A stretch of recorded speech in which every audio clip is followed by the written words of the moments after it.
你怎么老跟着我呀？是小姐交代的。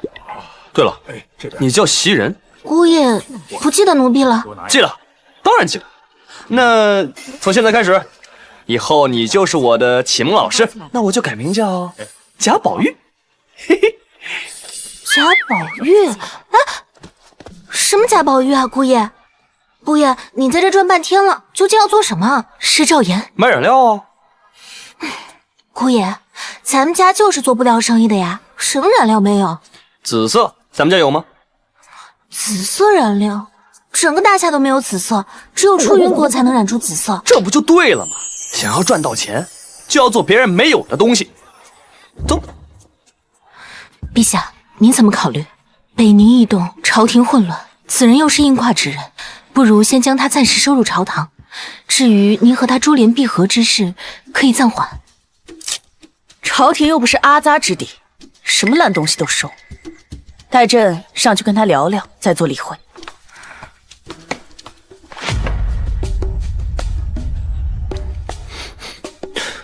这原来是木炭和芒硝的混合物。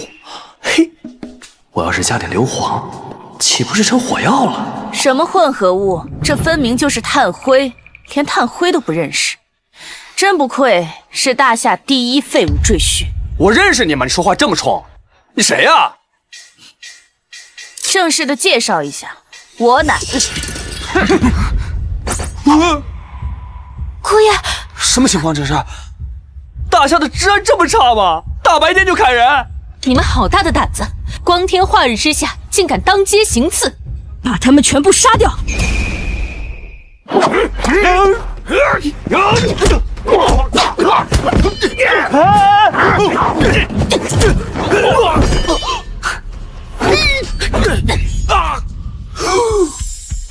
别站在这里碍事，赶紧滚！姑爷，我们快走吧！哎，你先走。炭灰、硫磺、花瓶，有了。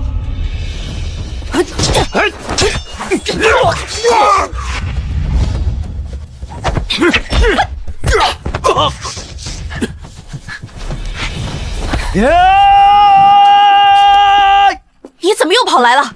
我救你们呀！闪开！傻子，想用这花瓶砸死我们吗？姑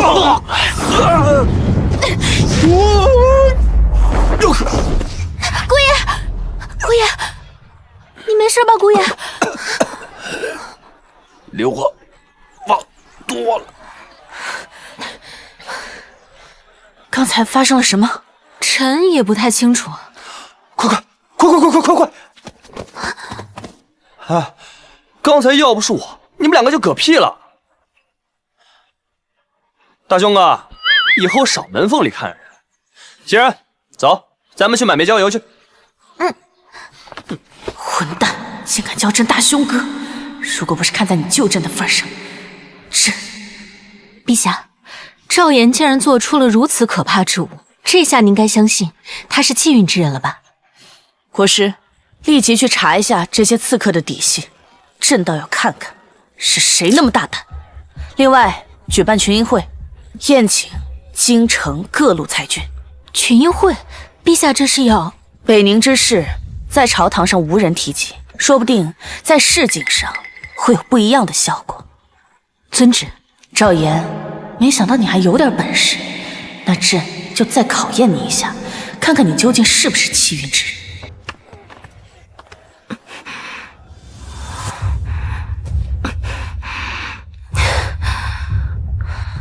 没想到大夏竟然有这么厉害的武器，若不是本公主有金丝甲在身，否则今日是难逃一死。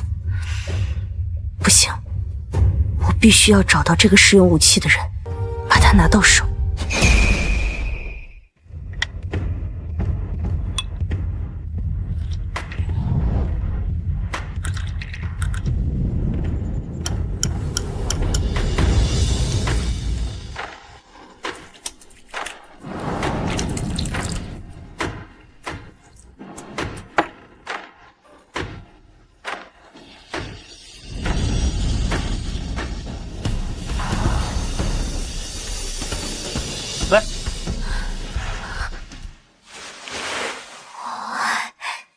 爷，你居然真的染出了紫色！都摆在你面前了，你还不相信啊？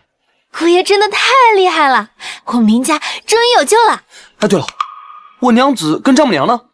夫人和小姐被请去商会了。商会？商会的副会长王公子一直觊觎我们家小姐，恐怕这次夫人和小姐会吃亏。王代臣，之前就让我当众出丑，现在敢打我老婆的主意，是时候设计一下她。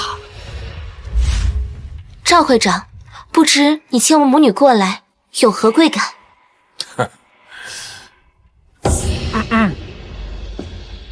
商会决定将林家除名，从今以后，所有绸布供应商都将停止与林家合作。什么？我们林家的生意已经一落千丈，你们是想要逼死我们吗？林夫人，你又何必揣着明白装糊涂呢？你们家女婿闹出这么大的笑话，若不把林家除名，那商会的声誉也会受损啊！该死的赵岩，这该如何是好？母亲别急，赵会长，仅凭这一点就要将我们林家从商会除名，是不是太过儿戏了？林姑娘，你娘也说了，你们林家的生意本就一落千丈，商会这样做也是为了保护供应商的利益啊。赵会长所言不错，我们不会再向林家提供原料，保不准连货款都收不了。是啊，我们停止向林家供货。你们，林夫人不必这般激动，事情也未必没有缓和之机。请王公子赐教。我虽为绸缎商会副会长，但我十分仰慕西瑶。不过这个事情不好徇私，若是我们能成为一家人的话，那么事情也许并没有那么难办。这王公子的意思是让我休了赵岩，嫁给你呀？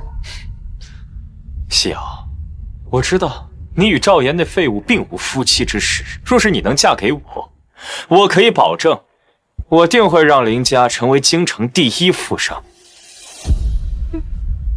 第一富商，我若真嫁你为妻，恐怕要不了多久，林家就彻底兴亡了。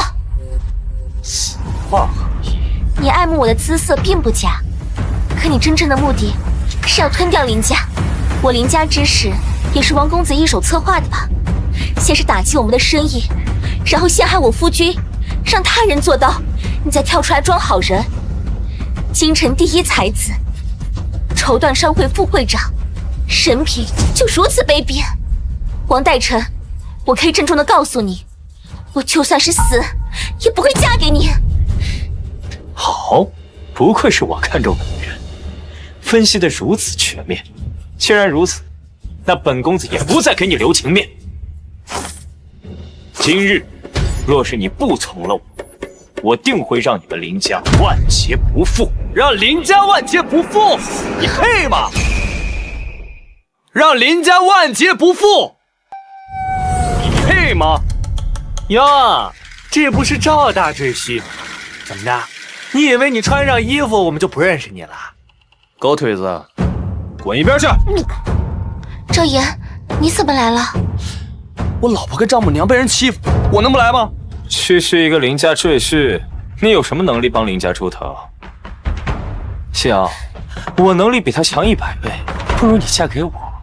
让我老婆嫁给你？你当我不存在啊？我王八蛋！你不要脸！你抢我老婆！我打你！别打了，别打了，再打就打死他了。当着我的面抢我老婆，你报官我都不带出的！哎呀，你个废物赘婿，你敢打我！算了，赵岩，你死定了！还有你们林家，输完了！赵岩，你干什么？先是在青楼出丑，又在商会逞凶，林家的脸都被你丢光了。丈母娘，你别激动啊，要不然会长皱纹的，某些地方也会变小的哦。王代臣，你口口声声说让林家完了，你好大的口气！那你可以看看，在场的人有谁是你们那边的？赶紧回家，别在这丢人现眼了。我说过，3日之内让林家起死回生。咻！你一个小小的赘婿，有什么资格让林家起死回生啊？就凭这个？你的意思是说，林家做出了紫色染料？笑话！谁人不知，紫色染料只有出云国才有出口。你这一定是外面买来唬人的。外面买的？睁大你的狗眼，看清楚！哎，这块布料用的紫色染料，质地比出云国的还要好啊！林家真的做出了紫色染料？赵岩，哦不，赵公子，你可否考虑出售配方啊？我造出紫色染料，为林家挽回局势。丈母娘、娘子，你们可还满意？这次你做的还不错。但你为什么要把配方卖给商会那些人？你明明看到他们对我和母亲的态度了。就是啊，紫色染料独此一家，如果我们自己做，用不了几年，一定会成为京都乃至大夏的首富。你们真的以为这染料配方我们林家保得住？什么意思？紫色染料一出，定然引起轰动。如此大的商机，朝廷会放任不管？我们林家无权无势，等到官家介入之后，不但配方保不住，搞不好还会有灭顶之灾。我明白了，你把配方卖给他们，是想让他们帮我们林家分担风险。倒也不全是，我主要是想狠狠地赚他一笔。至于染料配方，他们买了也做不成。这又是什么意思？等等你就知道了。姑爷，这是朝廷下放的群英会帖，邀请京城各路青年才俊来参加，你也在其中。明年朝廷要招收人才，有点意思，去看看。慢着，怎么了？你还是别去了吧。为啥呀？虽然你这次研究出紫色染料，替林家缓解了危机，可你当下应该做的就是韬光养晦，潜心苦读，考取功名才是正道，而不是去什么群英会。万一惹出什么祸端，那可就得不偿失了。母亲说的对，赵岩，你还是别去了。靠死记硬背考取功名，那得等到什么时候了？有捷径不走，去读书。我脑子秀逗了。你算了，母亲，赵岩刚为林家立下了大功，就让他撞了南墙，再教训他。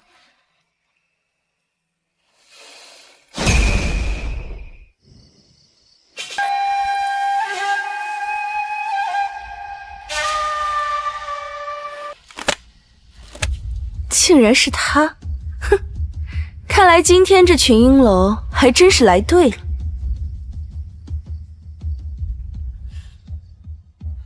赵岩，又是你。诸位，我来给大家隆重的介绍一下，这位便是当街裸奔，让全京城都开了眼的赵岩赵大赘婿。你来做什么？自然是来参加群英会。群英楼乃是当今陛下为招纳人才所建，能来此的都是有功名在身的大才之人。你算个什么东西？一介白衣而已，也配入群英楼？哦，我想起来了，这以后群英楼外面得立个牌子，裸男与狗不得入内。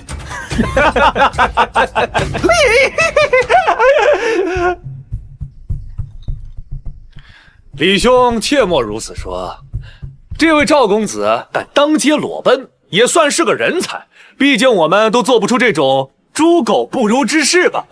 对呀，哎呀，好了，都住口！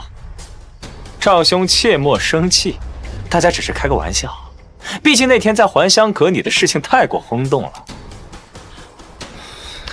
你们可知赵兄乃是大才之人，才高8斗，出口成章。而且赵兄更是制作出了紫色的染料。赵兄可比今天所有人都更有资格参加今日的群英会。狗一样的东西竟敢打我！我先把你捧得高高的，然后再狠狠地踩在脚下。什么？还研制出了紫色染料？天哪，这不是破天的富贵吗？这林家要成为首富了。想必今日的群英会，赵兄一定能大放光彩，声名远扬。王某在此提前恭喜赵兄。这家伙还真阴险，想要捧杀我。哎呦，戴晨兄，你可真是宽宏大量啊！昨天我刚把你打得屁滚尿流，今日你还替我说好话，真是好人呐！好人！什么？王公子竟然被赘婿给打了，是真丢人，可真丢到姥姥家了。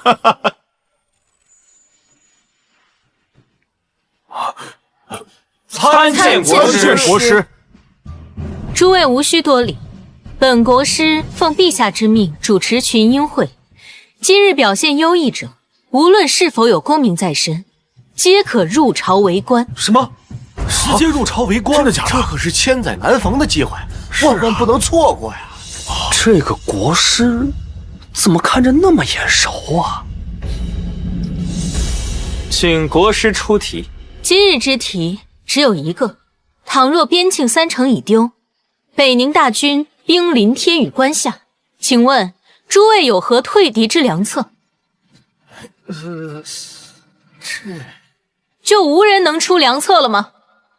竟然出这种题，看来大夏女帝要与我北宁硬碰硬了。禀国师，在下以为出了此等事，应当与北宁求和。求和？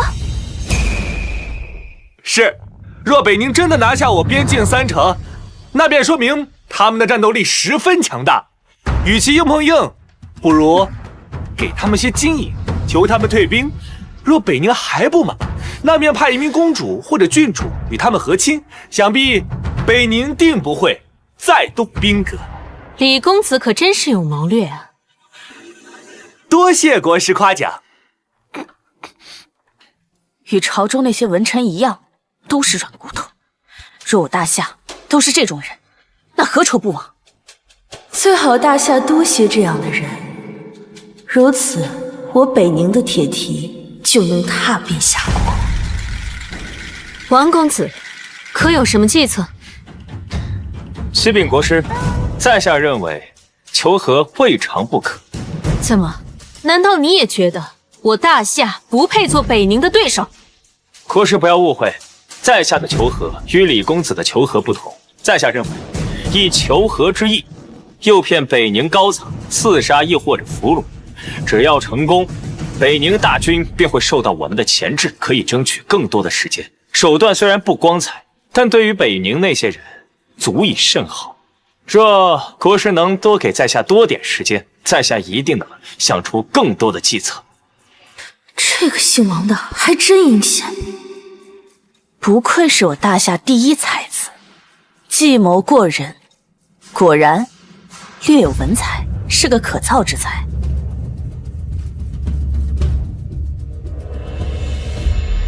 本国师宣布，召王公子入朝，赐五品兵部员外郎之职。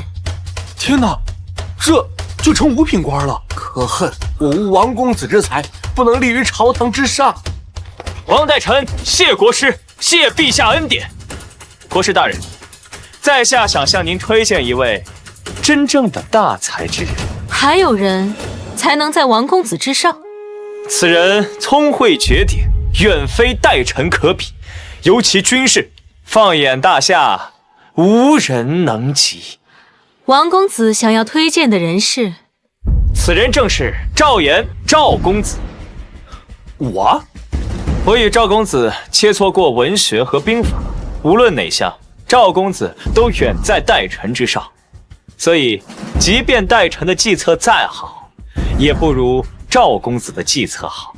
也许赵公子会不费一兵一卒击溃北宁，还请赵兄为大夏国出谋划策，拯救国民呢。赵岩，只要你说出不合适的话，那就不仅是丢人了，还可能丢命。既然王公子如此推荐我，那就请赵公子赐教吧。我想起来你是谁了，你是跟大雄哥一起的那个，你是国师？那他休得无礼！说你的计策便是。对策是天宇关吗？以我之见，我觉得直接把天宇关送给北宁吧。你说什么？好你个赵岩，窥朕之前还对你天运之人的身份抱有希望，会想出什么高深之策，没想到竟是卖国之谋，当真该死！莫非此人真是我北宁派到大夏的细作？要不然他怎会出这种计策？赵岩，你果真是没让我失望，略微吹捧一下，便能说出这种大逆不道之言。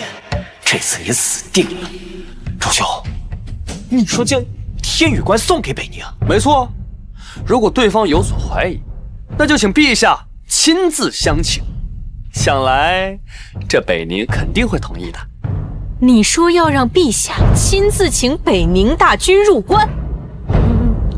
这家伙怕是傻了吧？竟敢当着国师的面说出这种话，简直是找死！我看他就是沽名钓誉，要不然怎会胡言乱语啊？赵岩，你放屁！你饿了？你竟想把大夏第一关送于北宁，还想让陛下涉险，你简直是大逆不道，奇袭当诛！赵兄，这次在下也帮不了你了。启禀国师，赵岩定是北宁奸细，否则怎会说出如此谋逆之言？在下认为应将其打入大牢，凌迟处死。还有，赵岩是林家赘婿，林家恐是同谋，应一同打入天牢，严刑审问。到时候，不仅是林夕瑶，整个林家都会是我的。王大臣，你是个傻子吗？哪个奸细会当着大庭广众的面说这种话呀？赵岩，你意欲何为？若解释不清，不仅是你，整个林家都会遭难。他们不明白，国师还不清楚吗？我？咱们在天宇关埋下，就是那天在街上我做的那个。等到北宁大军入关，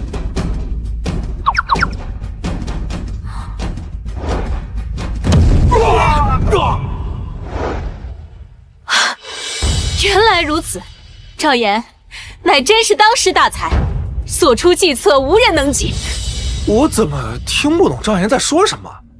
要先把天宇关送给北宁，然后还要让陛下当诱饵。可国师却说他是大才，这如此，那赵岩岂不是也要做官了？而且还比王公子大呢？怎么会这样？原来这个赵岩才是最阴险的人。他想要将我北宁大军引入天宇关，然后用那天的东西对付我们。此人不仅能制造武器，还能造出紫色燃料。若是为我所用，北宁必幸。我得想点办法将他拉拢过来。刚才那些人说，赵岩喜欢去青楼。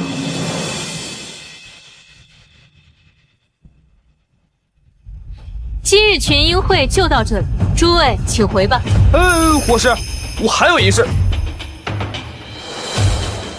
这是紫色染料配方，林家愿献给陛下。什么？哼，什么表现优异者可以直接入朝为官？可出了个这么好的主意，还把紫色染料的配方献上去了，竟然让我回家！那个国师也是瞎了眼。呸！赵岩，你什么意思呀？什么意思啊？你已经将紫色染料卖给了我们，现在又献给朝廷，还拿到了独家代理权，也是想坑我们吗？哼，自信点儿，把妈去掉。我就是在坑你们。嘿嘿嘿嘿嘿，你这是违背协议。王代臣，你不但惦记我老婆，还让我当众出丑，你以为我会放过你？再者，协议上签的是我不能卖给其他人，现在我是献给陛下，不算违背。你个混蛋！骂吧，你骂得越狠，证明你越不爽，你越不爽，我就越舒坦。哼，王代臣，我警告你，以后不要再打我老婆和林家的主意。哦，对了，你还不能私自做紫色染料，否则律法难饶。要怪就怪你太贪心。王公子，王大人，赵岩这小子居然敢阴咱们，咱们得想个办法弄死他。放心，我会让赵岩和林家都付出不可承受的代价。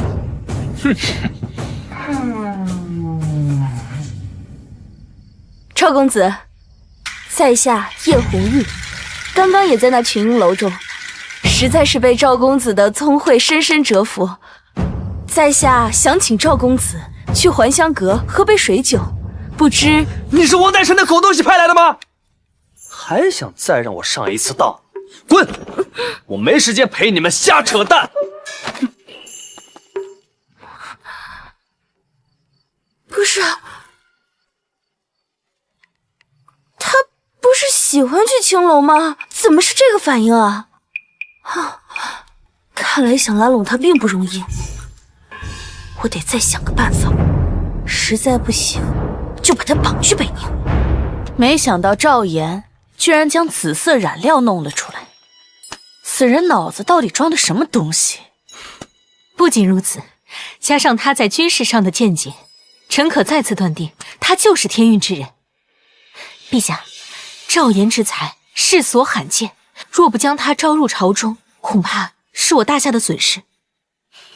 国师，方才朕没有直接让你招他入朝，是还没有想好封他做什么官。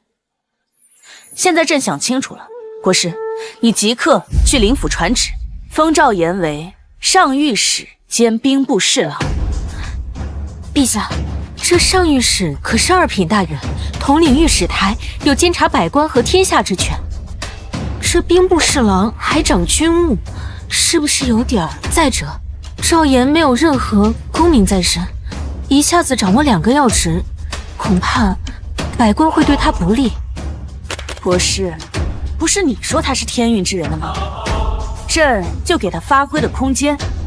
再者，百官就算是朕给他的另一项考验。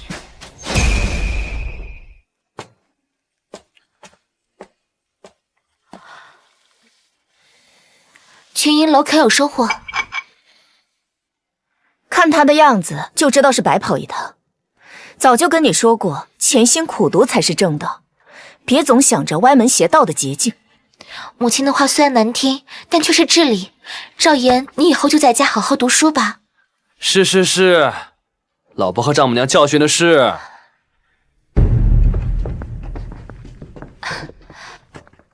王公子，你这是作何？本官前来查抄灵府。查抄灵府？你做官了？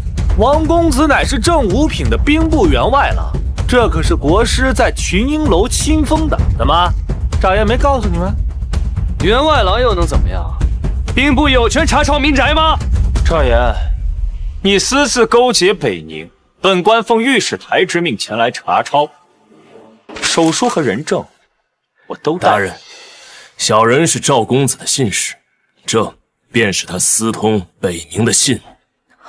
勾结外族，与谋反无异，这必定是你从群英楼惹回来的祸。母亲别急，王公子，你这分明就是在公报私仇。赵岩怎么可能是北宁奸细？你若是想要钱财，我们私下可以协商。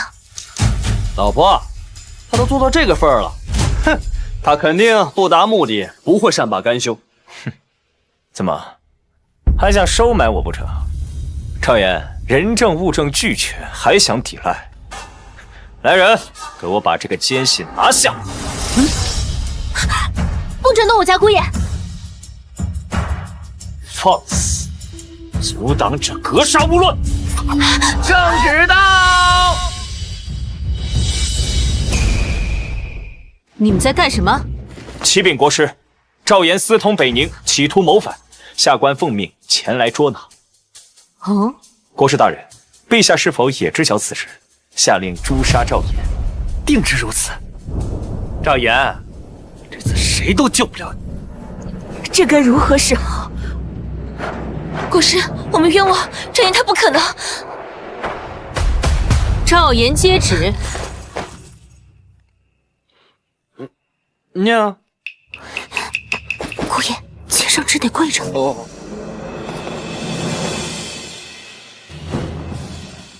奉天承运，皇帝诏曰：林家赘婿赵岩现染料有功，现封为上御史兼兵部侍郎，钦此。陛下竟然封赵岩为上御史兼兵部侍郎，这怎么可能？陛下这是傻了吗？怎么会？怎么会这样？赵岩不是空手而归吗？竟然一跃成了2品大员。原来赵岩真的找到了捷径，是我和母亲错怪了他。赵大人，还不快领旨谢恩？哦，草民，不，微臣谢陛下。你倒是上来拿呀！哦，恭喜赵大人，大夏自开国以来，还没有人能从一介白衣直接晋升为2品大员呢。多谢陛下跟国师栽培。嘿，起来吧，起来吧。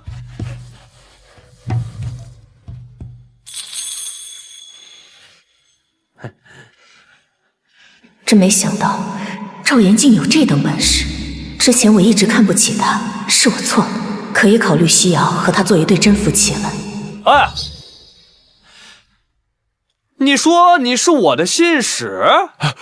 大人，小人也是受了王大人的威胁，这才出于无奈做了伪证，还请大人饶命啊！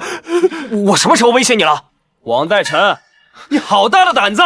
你竟敢诬陷上官！来人呐，把他们拉下去，重打50大板！另外，再把他们的衣服脱光了，扔出灵府！饶命啊！赵大人，饶命啊！饶命！赵大人，既然此事已了，那本国师就回朝复命了。国师且慢，我尚有一事，请国师转告陛下。什么事？这官儿我不要。什么？你说什么？赵岩居然抗旨拒官，这个人好大的狗胆！国师，你速速将赵岩给朕押回来。陛下息怒，自古大才之人皆具傲气，陛下应效仿先帝，礼贤下士。你让朕去请他，于国有益，未尝不可。好吧，那朕就亲自去一趟灵府。朕可是看在国师的面子上，才对他礼贤下士，否则的话，陛下英明。陛下赐你官职，为何不去？那可是正2品啊！我本来还想要西瑶跟你，现在做官时机不对。什么时机不对？我看你就是烂泥扶不上墙。丈母娘，这事没你想的那么简单。夫人小姐，铺子出事儿了。你们林家卖的什么布料？轻轻一扯就烂了。我买的绸缎，还没到家呢就坏了，这可是我参加宴会要用的。耽误了我的事情，你们不但要退货，还要赔偿损失。对，赔偿损失，赔钱！诸位，稍安勿躁，我们一定会为此事给大家一个交代。等你们查清都猴年马月了，这分明是耍赖。今日要不赔偿我们的损失，我们就告官府。告官府！你快想想办法呀！事已桩，诸位，今日之事都是我林家之错，我们不但会全额退款，还赔偿你们双倍损失。双倍损失？周烨，你疯了吗？你看看你干的好事，仅仅1天时间就赔偿出了1万两银子，照这样下去，林家必定破产。究竟是哪里出了问题？工坊那边一切正常，为何到了铺子就成了残次品？我只是想保住父亲创下的家业，怎就如此之难？这肯定是有人想整死咱们。老婆，你放心，我一定会帮你守住林家。凭你，恐怕只会加速林家的败亡。这次的绸缎布匹足足卖出去2万两，除去昨日赔的1万两，还有3万两，你拿什么赔呀？染料配方不是还卖了20万两吗？那些银子投到工坊中去了。你还好意思提这件事？紫色染料现在归朝廷所有，虽然林家有代理权，可若想销售，必须得到陛下的允许。若你应召入朝，此事还好说一些，可你偏偏抗旨不遵，林家怎么就招了你这种废物为婿？丈母娘，我这么做可都是为了咱们林家，银子没了可以再赚，如果信誉崩塌，那咱们连翻身的机会都没有了。再赚？你拿什么赚呢？夫人，您的衣物已经烫洗好了。你看什么呢？那可是母亲的贴身衣物，下流胚子！你，我想到赚钱的办法了。什么办法？卖肚兜。肚兜？这有什么好卖的？袭人，你还认识京都其他府里的小丫鬟吗？认识一些。好，姑爷，我交给你一个任务，你动用你所有能动用的人脉，把那些世家小姐淘汰的肚兜，统统买回来。好，去吧。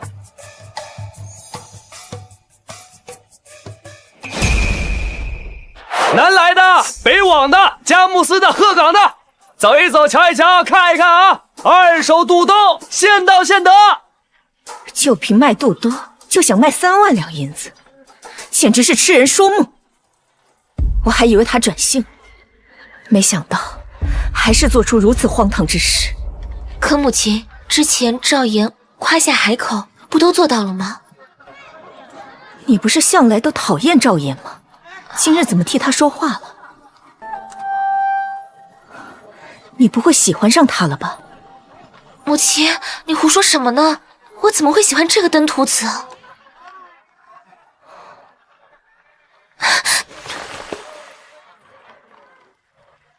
哎，兄弟，来，二手肚兜。二手肚兜？你有病啊！谁要二手肚兜啊？你知道这些肚兜是谁穿过的吗？谁穿过的？嘿，林家知道吗？啊，这家，那可是林家夫人穿过的。别看林家夫人现在年纪也不小了，但是人家风韵犹存，那不是京都数一数二的美女。这都是我花大价钱买过来的，怎么样？哦，哎，你闻闻，上面还有它的香味呢。好，让我看。我看看，真的假的？这些东西都是不能过手的，碰了就必须得买。哎呀，除了有林家夫人的，还有林小姐。张家小姐，还有林小姐，白家小姐呢？哦，哎，秦家小姐。我要林夫人、林小姐的，多少钱？我张小姐，我要王小姐。你真上当！这样，100两，不二价。100两啊！100两太贵了。我要了，我要了，真要了。再考虑考虑。我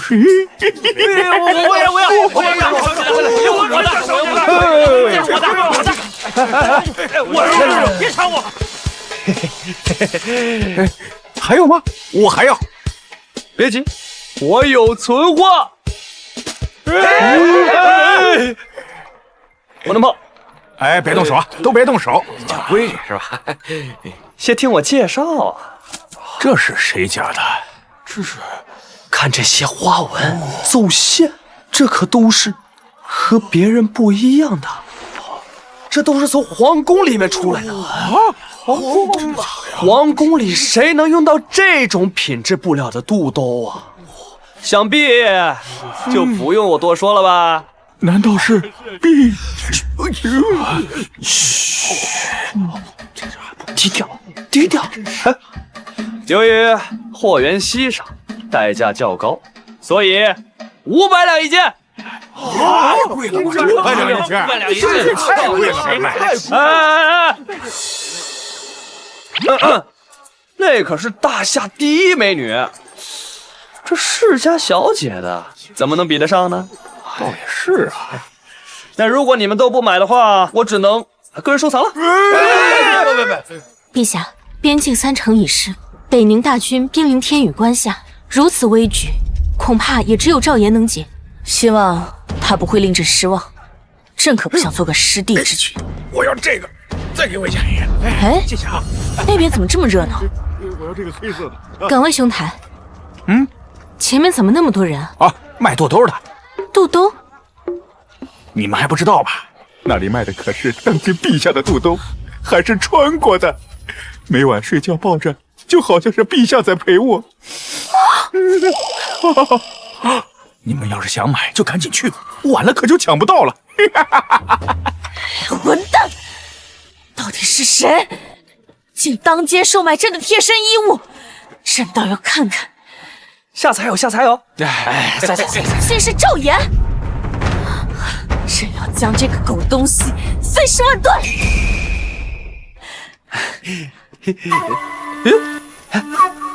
大兄哥，你也想来买陛下穿过的肚兜吗？赵岩，你好大的胆子！我怎么了？你竟敢假借陛下之名，当街售卖这些贴身之物，简直是可耻至极！难道就不怕被诛九族吗？无耻！这世上还有比没钱更无耻的吗？再说了，我就是假借一下陛下的名声而已，他又不知道。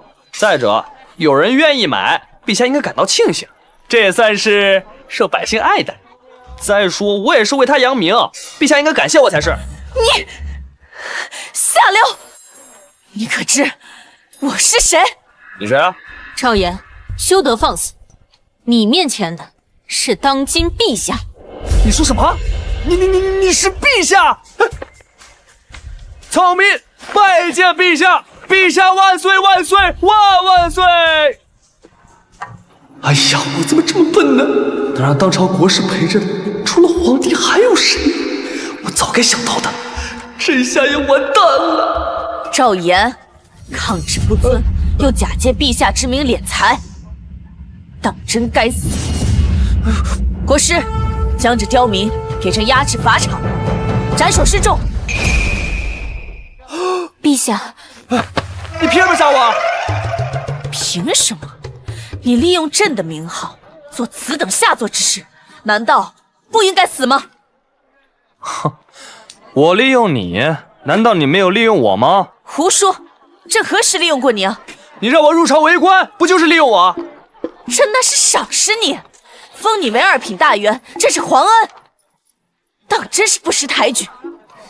陛下，你要是赏我一个无关紧要的小官，我也不会这么想。可你却让我做上御史，还兼兵部侍郎，这2个官职哪个不是位高权重？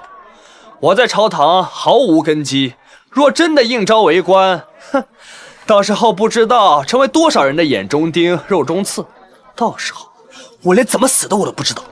哼，你觉得朕还保不住你的小命吗？嘿嘿，陛下此言也就哄骗3岁小儿。若你真能掌控朝堂，这么重要的位置，你又何必交给我呢？你是想让我做你的刀，帮你肃清朝堂？你利用我一次，我利用你一次，这很公平。公不公平不是你说了算，而是由朕说了算。朕现在就宣布，赵岩抗旨不遵，又对朕大不敬，将其9族全部诛灭。你疯了！就这点小事，你要诛9族？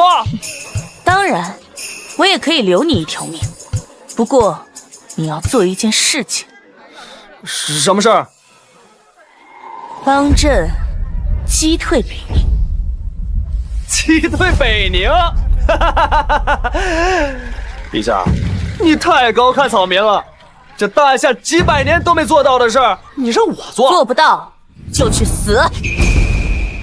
哎，陛下，真棒，我喜欢。行，怎么说我也算大夏子民，若能将北宁击退，也算是为大夏百姓谋福了。这活我接了。好，若你能做到，你想要什么东西，朕都会给你。一切，陛下确定？当然，也包括朕。陛下，我已经有老婆了。那个击退北宁之事，我会想办法的。告退。哦，他什么意思啊？难不成我还不如他林家那个媳妇儿吗？我看他应该是想假装正经吧。没能借到银子，这该如何是好？母亲，靠人不如靠己，不如我们把工坊变卖了吧？那怎么行？工坊是林家的立足之本，如果把工坊卖了，我们就什么都没有了。哎呀！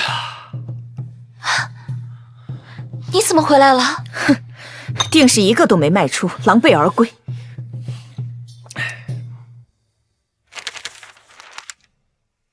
赵岩，本有大好前程，偏偏你不去，签了这份和离书，离开林家，自寻生路。丈母娘，你确定让我签？母亲，闭嘴！念在你我两家曾是故交，这3000两银票你拿着，只要你不胡作非为，也够你下半辈子生活。才这点钱，貌似不够吧，丈母娘？赵岩，你不要得寸进尺，这已经是我的极限了。我是说赔偿不太够，6万两，足足6万，这都是你卖肚兜赚的。没错。夕瑶，我曾经答应过你，帮你守护好林家，我没有食言哦。赵岩，你竟然真的做到了，就靠卖穿过的肚兜？6万两，3万两用来陪衬，2万两周转，1万两我得拿走。你要那么多钱做什么？我自有用处。夫人，有人给你送来了请帖。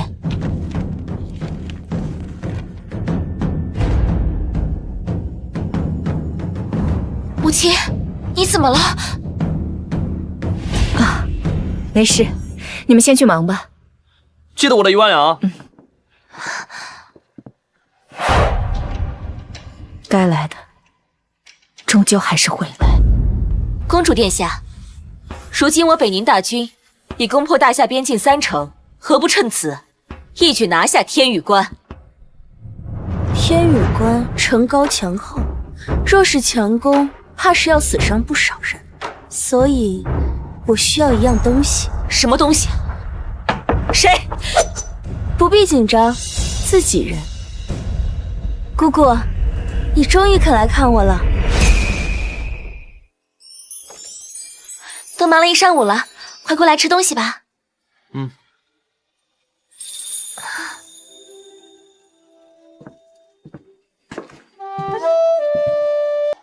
这是画的什么呀？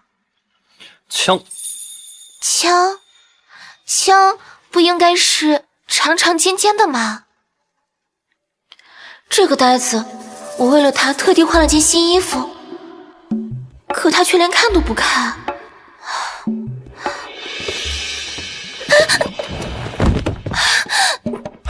老婆，怎么了？老婆，你怎么了？脚扭了一下。我先抱你上床。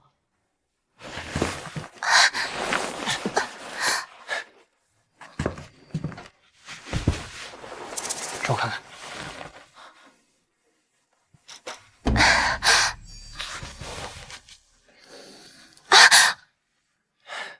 没什么大事儿，就是这皮肤有点干燥。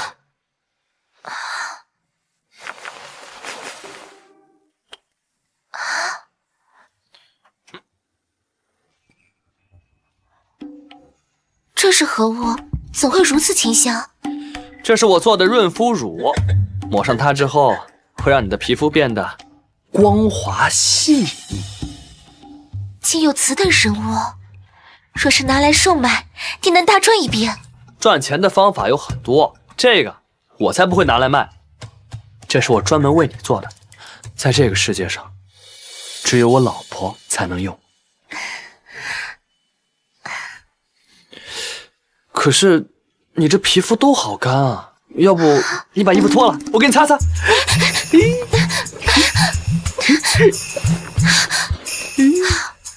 你们在干什么？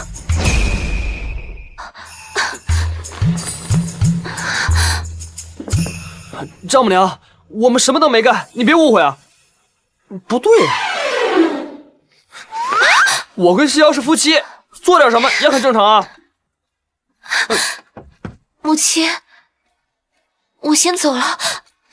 喂，西瑶，丈母娘，你来的可真不是时候，不然再过10个月，你都能抱上孙子。少贫嘴，赵岩，赶紧收拾东西，明日离开京都。离开京都？林家的危机我刚解决，你就赶我走？过河拆桥。你带着西瑶一起走，去秀州。我已经传信了，你们到了那边会有人照顾你们。我生在京都，长在京都，为什么要离开？再说了，就算走，也是一家人一起走。我是林家唯一的男人，怎么能把你一个女人丢在京都？什么女人？真是口无遮拦！我是你岳母。丈母娘，到底发生了什么事啊，让你如此忧愁？因为北宁最近虎视眈眈，我怕到时候打起仗来，北宁大军必然长驱京都。我想让你和西瑶提前去避难。原来如此，这件事儿你不用放在心上。我现在已经有了击退北宁之法。胡说八道！你一个普通人，又非将士，击退北宁可不是嘴上说说。丈母娘，你看这个，这是我制作的武器，300步开外，沾着非死即伤。嘿嘿，到时候咱们大夏士兵每手一把，那北宁铁骑何惧之有？红玉说赵岩有超世之才，想必他说的这个武器一定是真的。我该怎么办？原来如此，等你把它做出来献给陛下，我们也可高枕无忧了。也不看看你女婿我是谁。对了，我有个朋友是还乡阁的花魁，他得知你做出紫色染料，非常钦佩。你今晚去见见他。丈母娘，你要我去逛青楼？不想去吗？你真是我的好丈母娘，真明事理。那我，呜呼，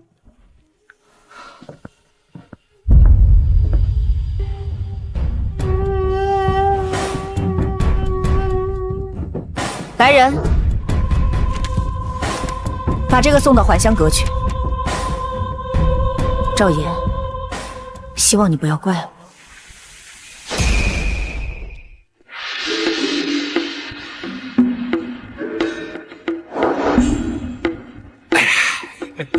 你看这身段，是吧？这胡子，少元怎么还没有来？公主，您姑姑在大夏多年，还值得信任吗？再怎么说，她也是我姑姑，血浓于水。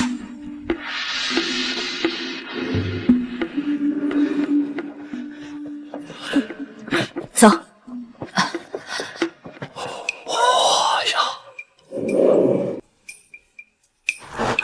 有丈母娘的允许逛青楼，底细就是不一样。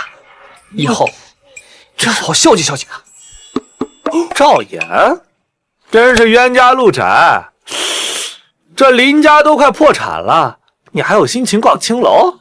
林家的事是你们干的。你就说对了，是我们做的。王公子，他在威胁我们呢。赵岩，别以为我们不知道你拒绝了官职。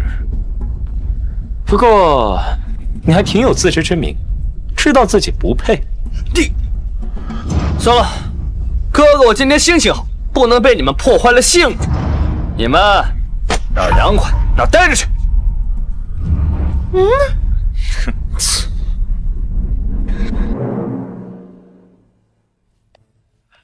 这还香阁怎么做生意的呀？我都到这儿了，也没个花魁来接待接待。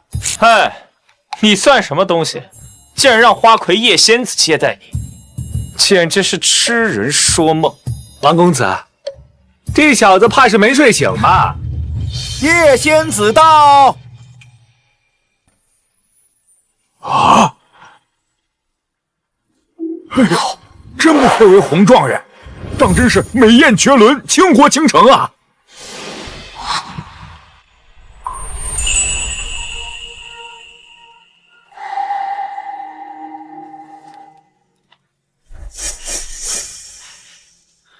是你？你怎么是个女人啊？你连叶仙子是男是女都不知道，还在这里大放厥词。叶仙子，刚刚赵岩放大话让您亲自接待他，简直是痴人说梦。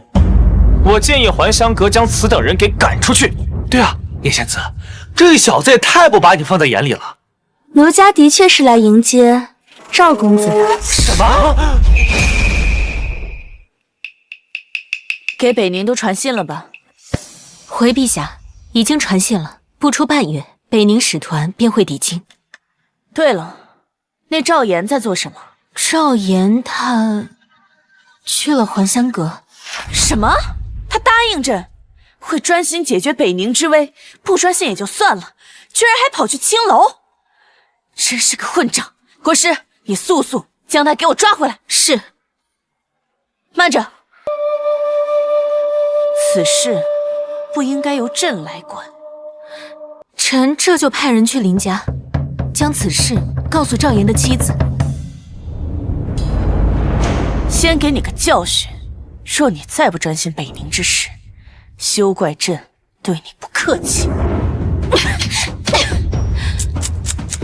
没想到赵公子还是条硬汉啊！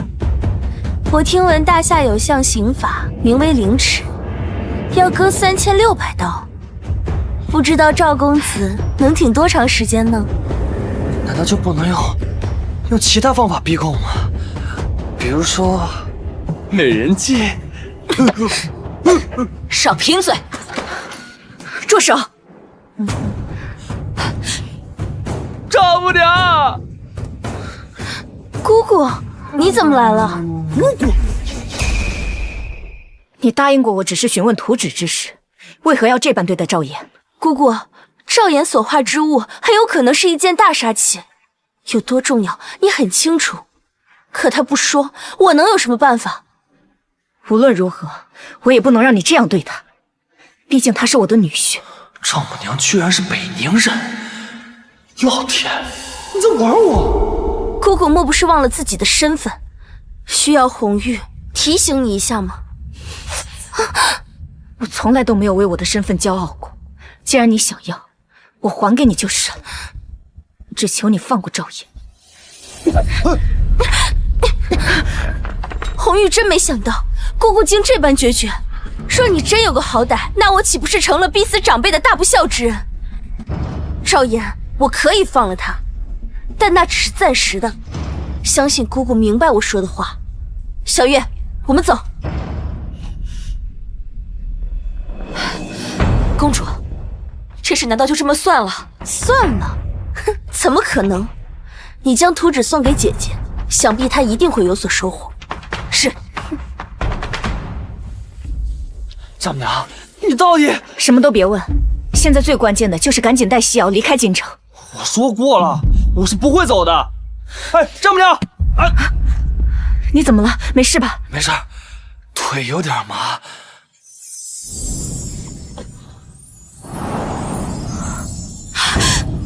赵岩，母亲，你们，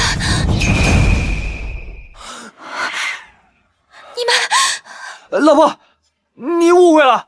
西瑶，母亲，我之前问你赵岩去了哪里，你说不知，可你却跑来青楼与他私会，你这样做，还对得起我死去的父亲吗？我没有，都被我撞见了，还在狡辩。老婆，我们闭嘴，别叫我娘子，你让我觉得恶心。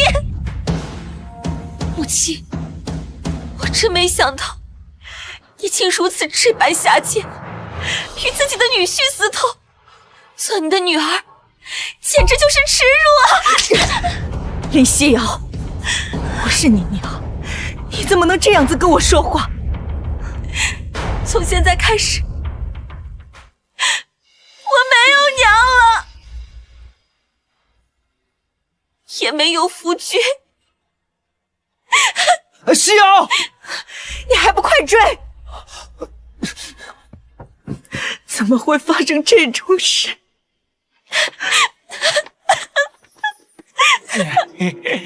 公子，林夕瑶，这臭娘们居然落单了，把她给我抓府里去，让本少爷好好享受享受。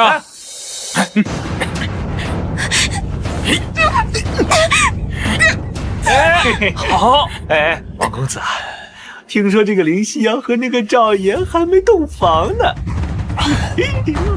那我就听赵岩那厮，好好做做新郎。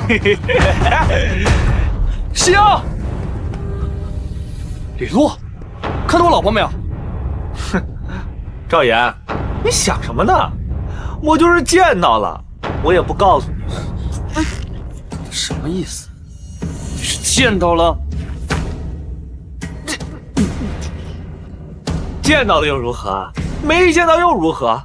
不过，你马上要当厉王八了。说，我老婆在哪儿？说不说？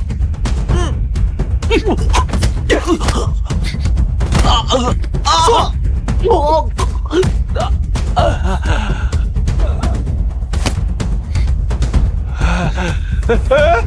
今天你要是不说，我就给你放血。王大臣，你不要过来！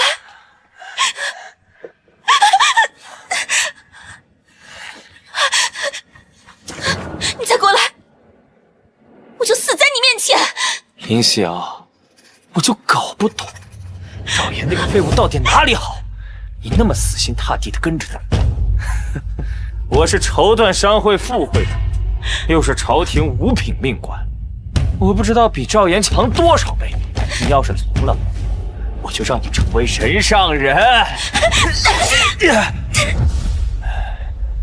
贱女人，你竟然敢伤我！今天我一定要得到你！救命！救命！王大臣，找死！赵岩，你怎么找到这儿的？救我！喂，赵岩，我告诉你，我可是朝廷命官，你要是敢杀我，你也活不了。杀你，太便宜你了。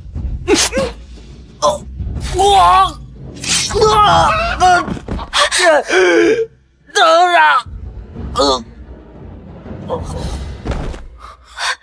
赵岩，娘子，我带你回家。放我下来，这么多人看着呢。我背我自己的老婆，让他们看呗。赵岩，我问你，你和我母亲……那怎么可能啊？就算我饥不择食，那丈母娘的为人你还不清楚啊？那你们为什么会在那种地方？我实话告诉你吧，我今天去逛青楼，被丈母娘发现了，她狠狠地打了我一顿。你看，也不知道怎么的，你就进来了，就误会了呗。原来是这样，是我误会你们了。丈母娘这次打我可狠了，差点把我打死。你活该，母亲打你都算轻的，谁让你又偷偷逛青楼？这还不是因为妻子没有尽到责任？要不咱们今天晚上回去把洞房补回来？好，就这么愉快的决定了。臭赵岩，你快放我下来！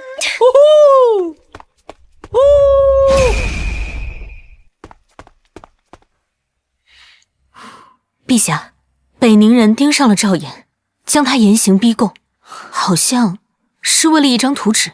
他怎么样了？侥幸逃脱。不过什么？那赵岩该不会又惹什么祸端吧？陛下真是料事如神，赵岩他把王代臣给阉了。什么？王代臣凌辱赵岩妻子，赵岩一怒之下就……这个王代臣身为朝廷命官，竟然当街强抢民女，传朕旨意，革去他官职，待他伤好之后，拉入刑部，依法处置。遵旨。没想到这群北宁人的鼻子倒挺灵，看来留给我们的时日不多了。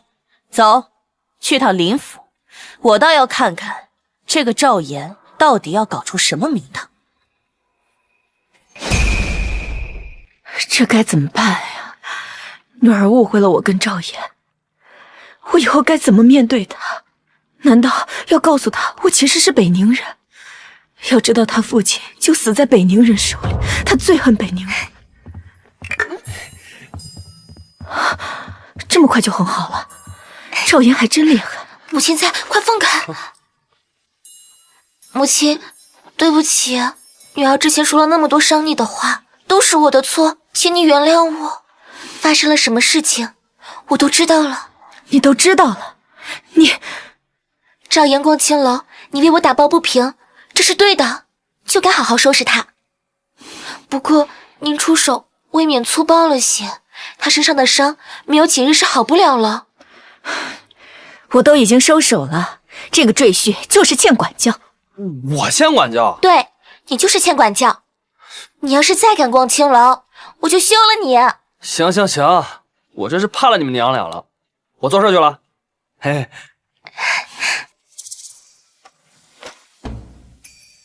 希儿，你觉得赵岩这个人怎么样？希儿，你觉得赵岩这个人怎么样？就是个登徒子。娘觉得，既然你们已经成亲，不如就和他做个真夫妻吧。娘，你说什么呢？我才不要和他做真夫妻。那你就跟他和离，不要耽搁他。娘，你这胳膊肘怎么往外拐呢？娘是觉得，你这样一直拖着他，要是哪天他没耐心离开林家，你该怎么办？他能做名义上的丈夫，高兴还来不及，怎么可能离开林家？我当然知道我的女儿优秀又漂亮，可是呢，做人也不能太自信，对不对？夫人，小姐，陛下来了。什么？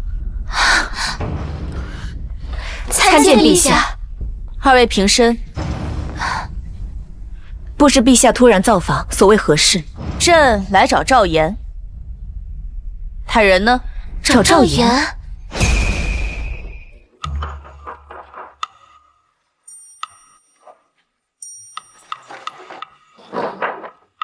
呦，草民见过陛下。国师，听说你去了青楼，还被北宁之人所绑架。陛下果然是千里眼顺风耳啊，朕都知道。你能够全身而退，朕严重怀疑你以前跟北宁之人所勾结。陛下，你要是这么说，可就让草民寒心了呀。你可知道，我差点被凌迟。你答应朕的退敌之法呢？只要陛下给我3000斤高密度铸铁，我可以让北宁滚蛋。高密度铸铁？以大夏现在的铸铁，最高密度也可能在5克每立方厘米，而我需要的铸铁要达到7.8克每立方厘米。朕怎么听不懂啊？国师，你听明白了吗？臣也不太明白，但想必赵岩是需要纯度极高的铸铁。国师，你懂铸造之说？国师乃是公书传人，铸造技艺炉火纯青，你敢瞧不起他？不是瞧不起，而是现在的工艺根本达不到这个水平，很难做出来。不过陛下要是给我几10万两银子，我自会解决。几10万两？陛下，此事交于臣吧，这世上还没有臣造不出来的东西。切，怎么，你不相信？那我们打个赌如何？赌什么？若我赢了，你就得答应我3件事。动不动就几件事的，多无聊啊！要不咱们换个赌注吧？如果你赢了，我就给你添脚，怎么样？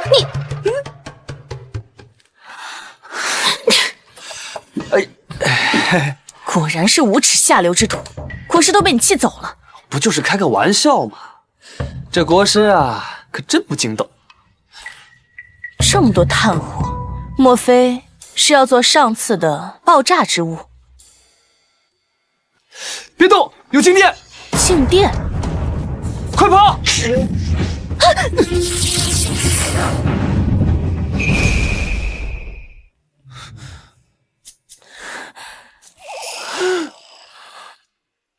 抱歉抱歉，我不是故意的。少爷，少爷，你竟然敢轻薄于朕！我他妈给你惯着了！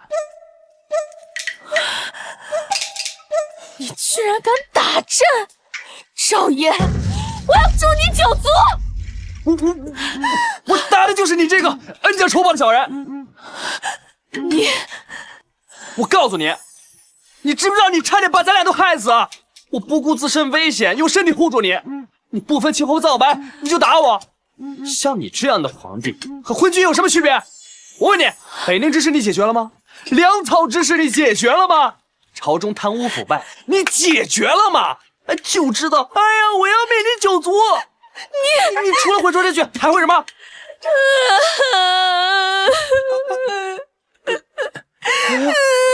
怎么就哭了呢？哎，好了，算我错了，行不行？我跟你道歉。哎呦，我知道我说那些话不对，要不你打我几下？哎，你打我几下？哎，那你把我千刀万剐了吧？你别哭了，行不行？你这，我还是自杀算了。不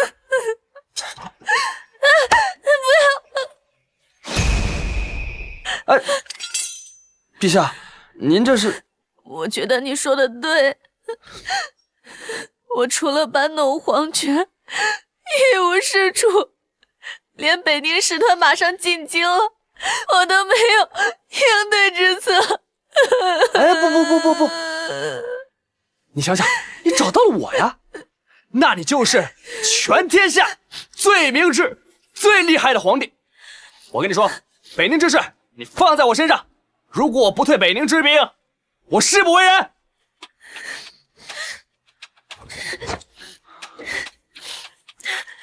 一言为定。一言为定。嘿，陛下，臣刚才听到了爆炸之声，您没事吧？无事，只是一点小意外而已。那就好。国师，你尽力帮助赵岩做出更精密的铸铁，此事就拜托你了。是。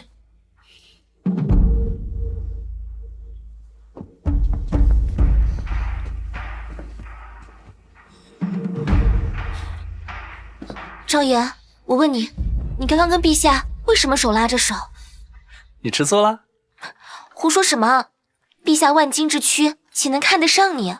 我只是担心以你浪荡的性格轻薄了陛下，连累了我们林家。这还不是吃醋啊？我跟陛下达成了一些约定，所以才握手的。你用不着跟我解释。不用我解释，你还问我？老婆，你等等我，我跟陛下是清白的。看来皇帝对赵岩不是一般的重视，越是这样子，他和西瑶就越危险。不行，我一定要快点离开京城。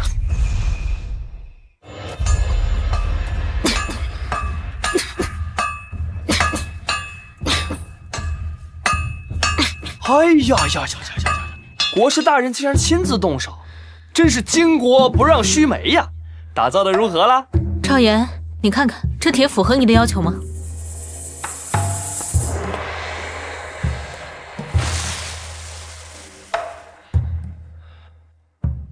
哎呀，国师大人，你竟然真的打造出如此高密度的铁！赵岩，我说了，别忘了我们的赌约。嗨，我现在就能履行。国师大人，请脱鞋吧。你这人好不害臊啊！我说的是你答应我的3件事。国师所铸之铁虽然密度挺高，但是还是没有达到我的要求啊。你说什么？你以木炭铸造，密度最高能达到6克每立方厘米。想要达到7.8克每立方厘米，必须要用焦炭，再往里面加点石灰石。焦炭乃是废弃之物，我自幼学习造铁术，从来没有听说过用焦炭能够炼出铁的，更别说加入石灰石了。那东西加进火炉里，只会让炉子温度变低。赵岩，我承认你是大师之才，但论造铁术，你还差得远。论造铁术，你还差得远。以现在的工艺之所以达不到，是因为木炭最高温度能达到700度，而焦炭能达到1500度。石灰石是有助溶的作用，可以去除铁内的杂质。一派胡言。国师不信的话，咱们可以试一试。是就是。来人，拿焦炭和石灰石。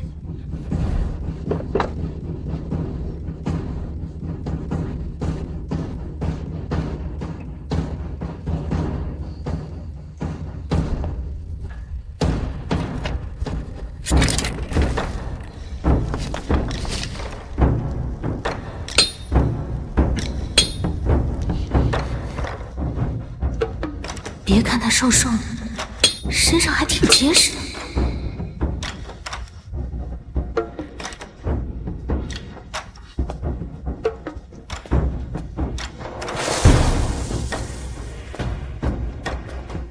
国师，看看怎么样？没想到这铁的硬度居然比我练出来的高多了。国师，如此说来，你是认输了？愿赌服输。赵公子，你想要什么？我想要什么，国师不清楚。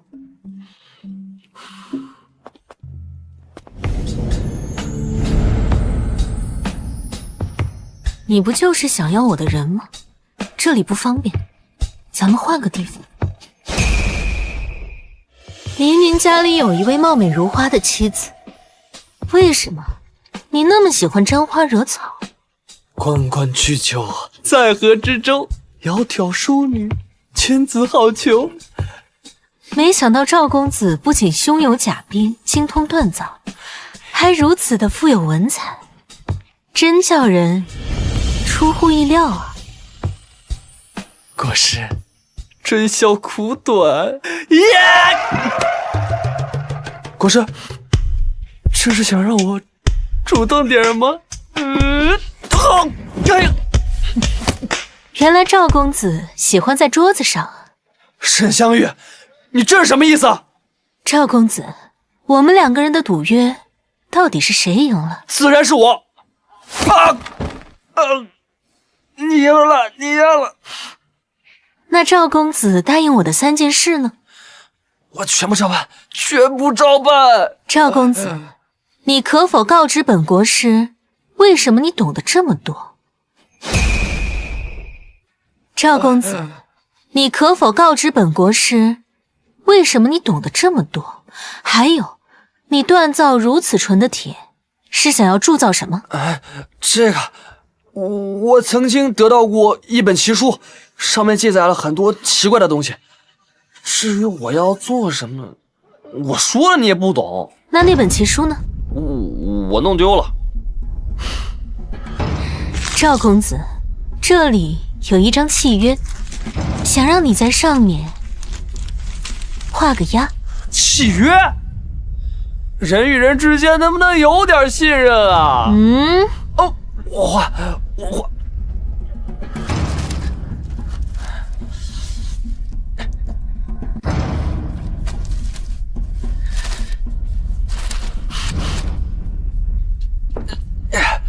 至于你答应我的3件事，等需要的时候，我自然会告诉你。这个贱女人，我迟早割了你的肚子。你说什么？没说什么，我还有事儿。拜拜，拜拜。这赵岩看似放荡，实际上是当世大才。看来我需要做点什么。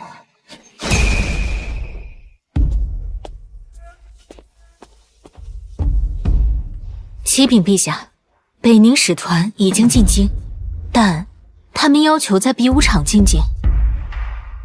比武场，看来他们是想给朕一个下马威啊。赵岩呢？回陛下，臣已经派人去请了，应该很快就到。既然如此，那就在比武场召见北宁使团，朕倒要看看他们到底想要做什么。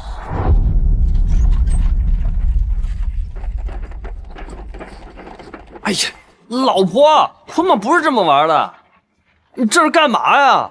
你要带我去哪儿？母亲说你留在京城会有危险，让我们必须离开。老婆，快把我解开，不然会出大事的。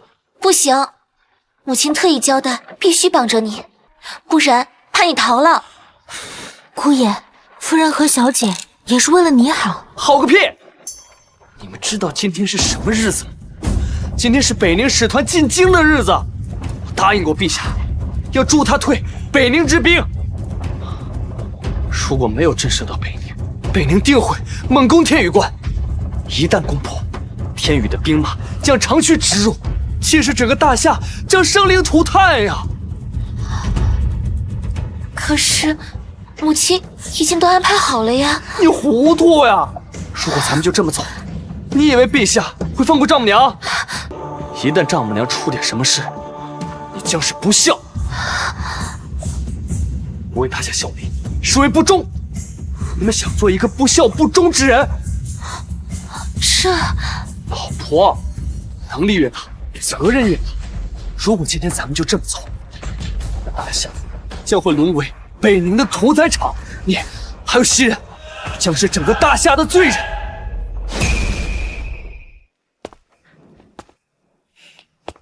大夏皇帝特邀本公主前来，为何不鞠躬相迎？放肆！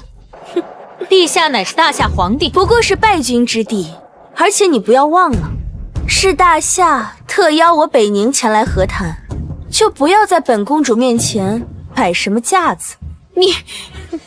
你们很清楚，若是本公主现在离开，会是什么后果，所以我劝你们还是乖乖接受我北宁的条件。哦，我倒是很好奇，你们北宁会开出什么样的条件？第一，大夏需向北宁称臣，每年上贡黄金白银3000万两，以及绫罗绸缎等物。你继续说。第二，大夏需永久向我北宁割让北方5省，待你有子嗣之后，还要送一个到我北宁做质子。还有吗？当然有。还有吗？当然有。既然大夏已经成为我北宁附属，那北宁将派兵驻守各处关隘，粮草、军饷皆由大夏提供，且大夏不能在关隘方圆300里内驻军。哼，你开出的这3个条件，都是亡我大夏之策。朕若是答应了你，不出10年，我们大夏就会被你们北宁彻底吞并。朕宁愿与你们北宁一战，不愿做亡国之君。与北宁一战，你们有这个资格吗？大夏皇帝，本公主给你看一样东西。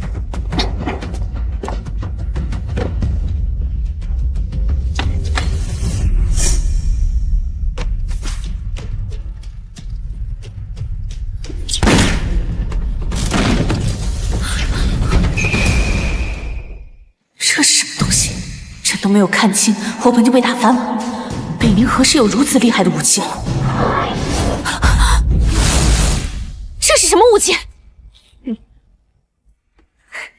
此物名为火龙，其速度是箭矢的10几倍，常人根本就无法躲避。而且火龙的威力极强，300度之内，即便是再坚硬的战甲，也能轻易打穿。大夏皇帝，我北宁有如此利器，你们拿什么抵抗？若是不立即答应本公主刚刚提的条件，那北宁便会将大夏屠戮一空。国师，赵岩呢？怎么还没来？臣也不知，该不会是做不出震慑北宁之物，逃跑了吧？该不会是做不出震慑北宁之物，逃跑了吧？有这个可能。该死的赵岩，那日清薄朕若真跑了，朕定诛你9族。大夏皇帝，速速给本公主答案。我看你们是不见棺材不落泪啊！既然如此，那你就等着我北宁大军踏平整个大夏。哼！公主请留步。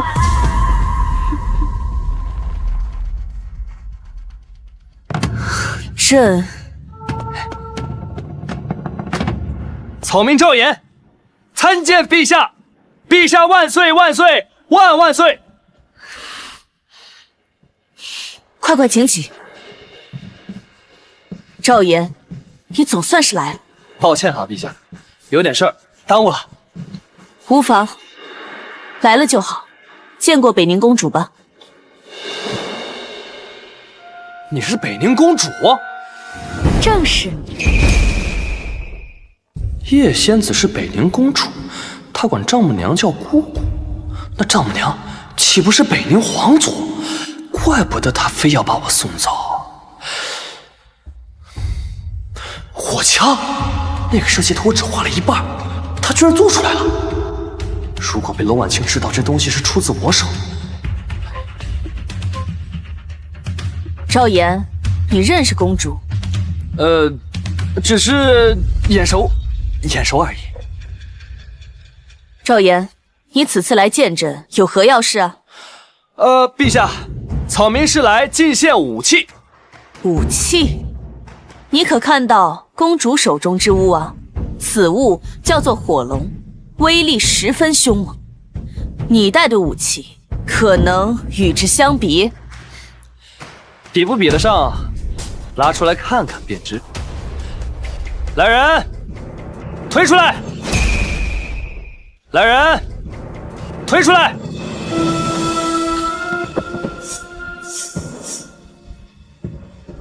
这是何物啊？回陛下，此物名叫龙吟魄，有了此物，攻略城池，所向披靡。此话当真？陛下，你瞧好啊。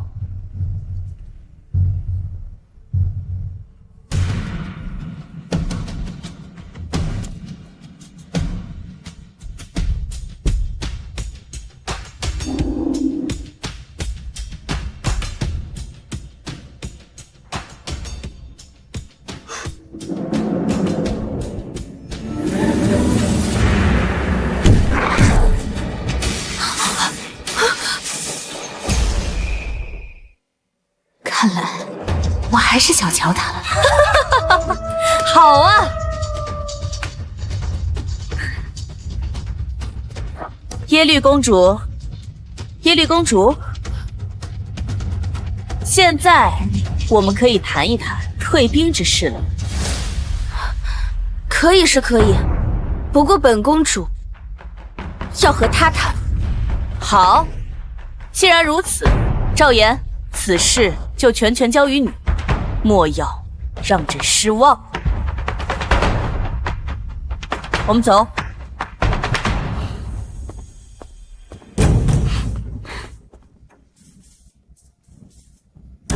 哎，你要跟我谈什么？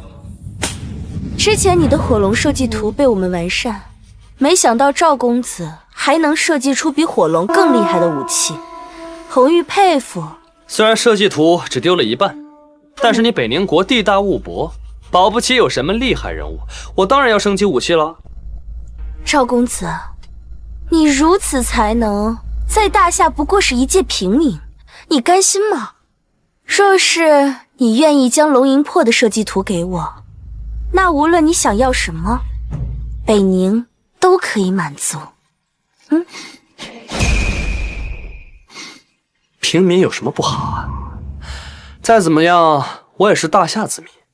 虽然我喜欢女色，也喜欢钱和权，但前提是绝不做汉奸。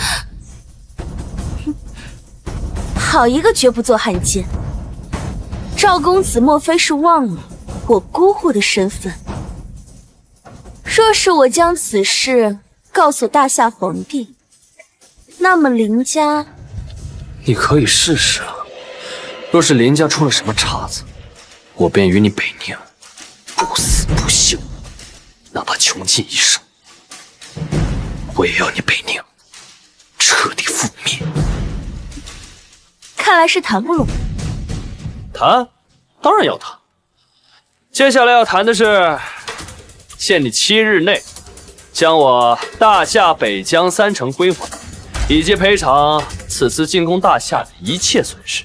若做不到，那便是我大夏与你北宁决战之时。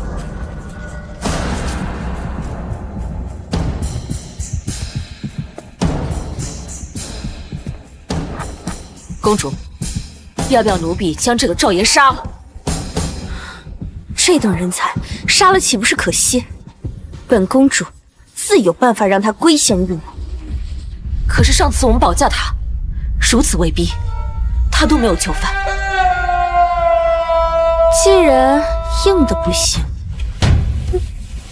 那就来软的。启奏陛下，北宁公主耶律红玉上书。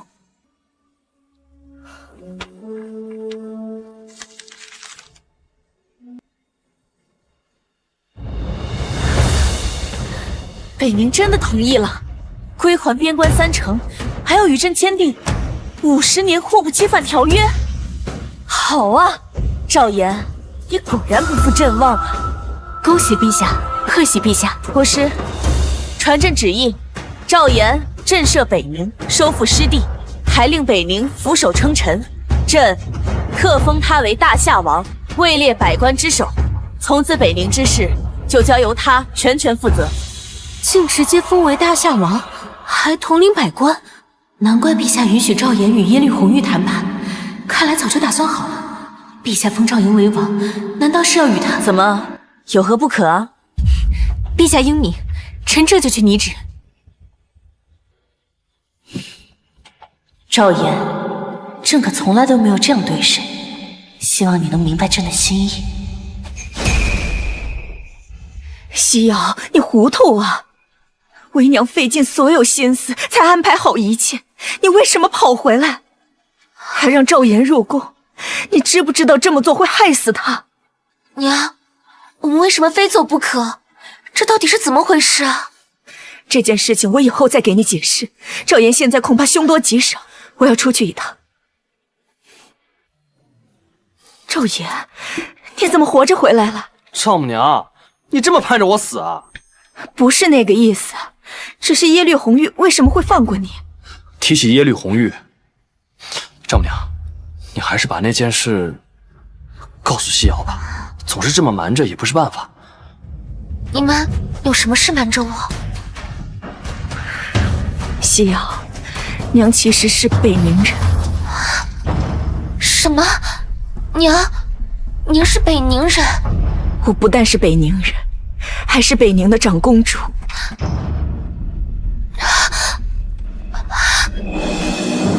我父亲就是被北宁人害死的，我最痛恨的就是北宁人，我最痛恨的就是北宁人。娘，你怎么会？对不起，西瑶，这些年一直瞒着你，娘也有娘的苦衷。老婆，丈母娘虽然是北宁人，但是她对你的爱都是真的。老丈人虽然死在了北宁人手里，可跟他无关呀。不管是哪国人，有坏人就必然有好人。你一定要明辨是非。知道了。娘，没有对不起，您为了夫妻放弃了大好前程，仅凭这一点，我就可以理解你。你能这样想，真的太好了。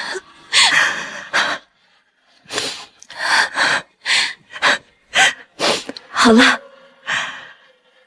这次赵岩可以全身而退，实属幸事。我们3个人一起离开京都，离开这个是非之地。好，赵岩，娘说的对，我们一起走吧。又要离开啊？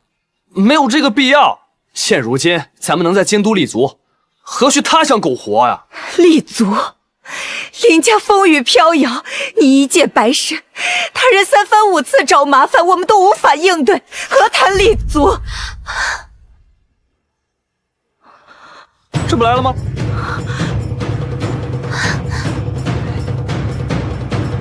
赵岩接旨。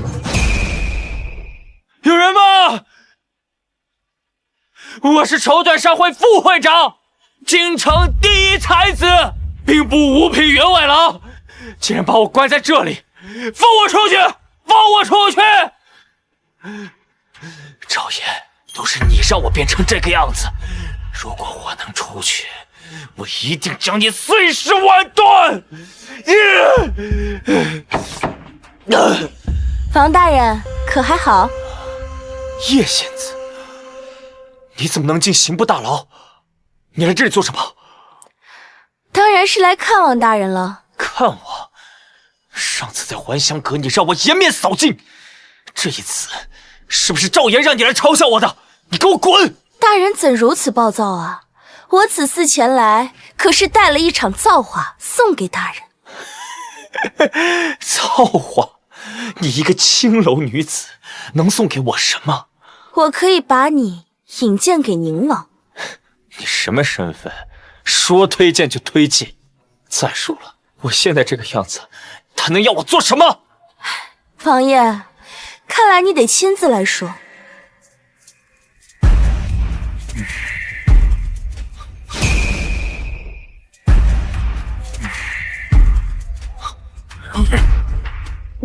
王爷，王大人，你想找赵岩报仇吗？想，只要能报仇，让我做什么都可以。只不过，我现在一个阶下囚，不知道二位看中我什么？那日你群英会所言，以及你对林家的所作所为，皆可证明你是一个善用阴谋的卑鄙小人。另外，你有足够的恨意作为动力，我和王爷都非常缺少你这样的人才。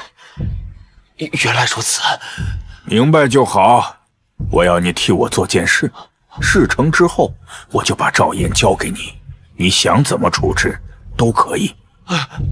另外，我郑重地向你介绍，这位就是北宁公主耶律红玉。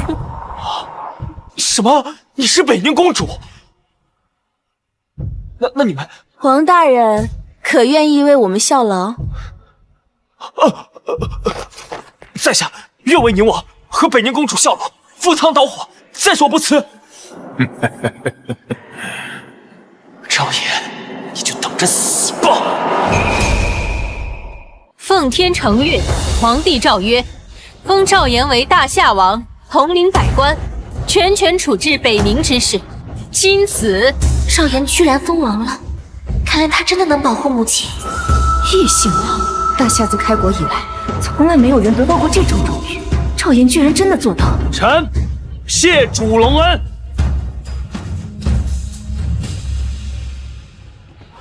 参见大夏王。国师，这不见外了吗？王爷，可别忘了咱们的赌约啊！什么赌约啊？本王怎么不知道？赵岩，你是想赖账不成？是你先耍赖的，我赖个账，有什么不正常的吗？你，咱们走着瞧。咦，嘿嘿。国师怎么气呼呼的走了？哦，他可能大姨妈来了吧？大姨妈？丈母娘，现在咱们是不是能在京都立足了？赵岩，你不恨我吗？恨你？之前我这么嫌弃你，还百般阻挠你和西瑶的关系。如今你贵为大夏王，难道你对过去一点都不记恨吗？哼，我是男子汉，要是记恨你，那也太小肚鸡肠了吧？哎，以前我也是有些荒唐，承蒙您没有背信弃义，还将我招入林家，要不然我早不知道死哪儿去了。您可是我的恩人，娘。看着我干什么？我脸上有花啊？没什么，就是你突然这样子，让我有点不适应，甚至有点害怕。我好不容易认真了一回，你们还不习惯了？还是这样没皮没脸的比较适合你。从今天开始，你就是家主，家里的一切事情由你掌握。这个林宅也改叫赵宅吧。那丈母娘，我跟西瑶，我们俩要是同房的话，您不会做什么吧？大白天的，胡说什么呢你？你们两个过日子，跟我这个为娘说什么？老婆，那咱们今天晚上，我可以成全您，那你呢？给我解释一件事情。什么事情啊？你和陛下到底是什么情况？那天我在库房，我见你们俩手拉着手，陛下眼眶湿润，明显哭过。你给我一个解释。那天我在库房，我见你们俩手拉着手，陛下眼眶湿润，明显哭过。你给我一个解释。你不是说不听解释吗？我现在要听。你要是解释不了，我就守一辈子寡。哼！嘿！哎呀，头大！姑爷，北宁公主送来请帖，邀请您去商谈两国事宜。耶律红玉，我知道了。慢着。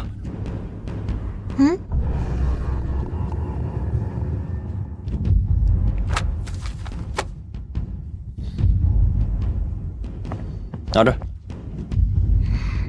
姑爷，这是本姑爷写的如何培养死士的书，你把上面的内容全部背会之后，将书销毁，然后按照书上做。姑爷，可是我一个奴婢做得了这个吗？你只要读懂了书上的内容，便做得了。银两我出，你尽力做。好。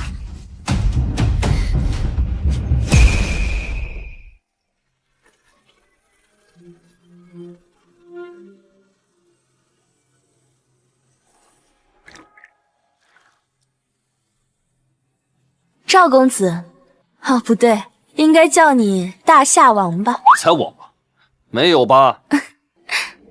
红玉不是那个意思，大夏王，红玉敬你一杯。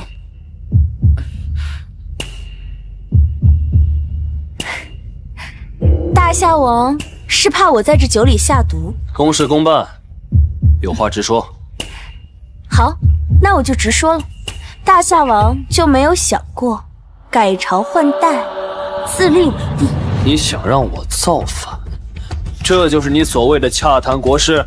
哎，泱泱大夏岂能容他女人执掌？男子汉大丈夫，顶天立地，应执掌天下权，坐卧美人膝。你难道就不想体验一下当皇帝是什么感觉吗？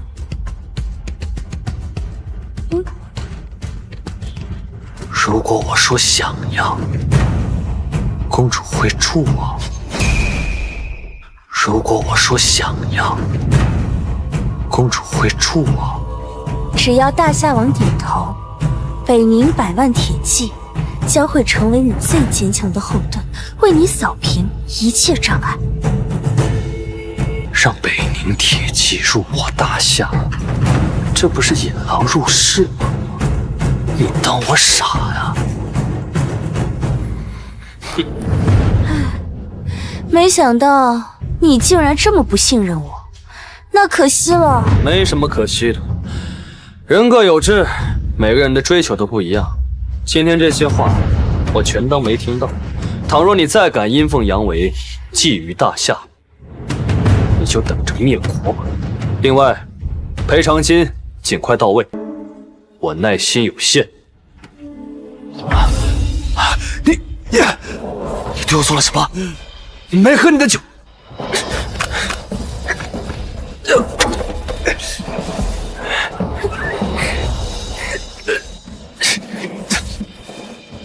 别动，我这点的香可是秘制的。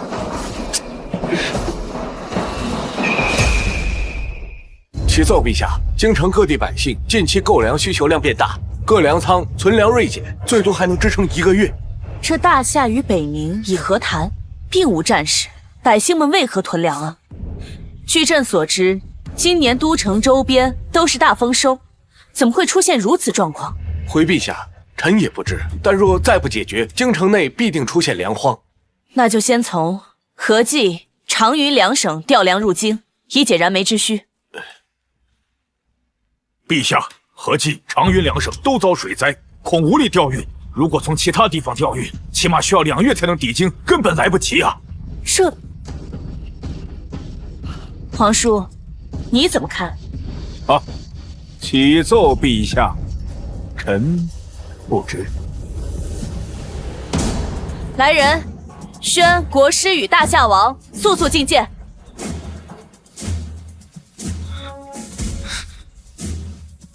我怎么躺床上了？难道我被叶绿红玉拿下了？我明白了，他根本就不是找我谈判，他就扎我的身子。哎呀，叶绿红玉啊，叶绿红玉，你要是想要，你直说吧，我也能带你的。为嘛把我整晕过去啊？哼，太糊涂呀！大夏王，陛下口谕，宣你进宫。国师，你怎么知道我在这儿？自然是殿下告诉我。哦，原来如此。要是你，大白天的就在外面睡觉，不怕你家中的娇妻知道？嘿，我妻子比较开明。嘿嘿嘿，哎，贫嘴。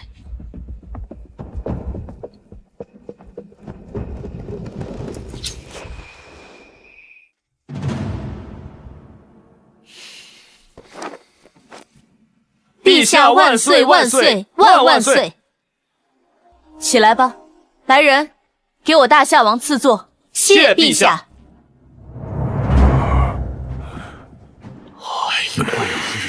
女帝皇叔，以前都挺低调的，现在开始露头了。大夏王，国师，最近京城闹粮荒，你2人如何看待呀？粮荒？据我所知，京都周边都是大丰收，怎会如此？朕也十分不解，可也无人给朕答案啊。京都粮库库存是不是最近才开始锐减的？不错，看来是有人暗中囤粮，这企图削减京都粮库库存，这有意要制造粮荒恐慌啊！这有意要制造粮荒恐慌啊！竟有此事！可买粮的他们都是百姓啊！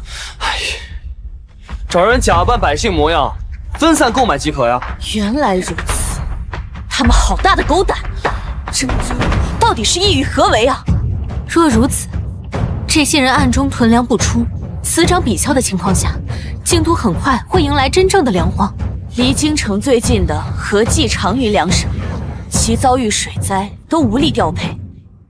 大夏王，你以为该当如何？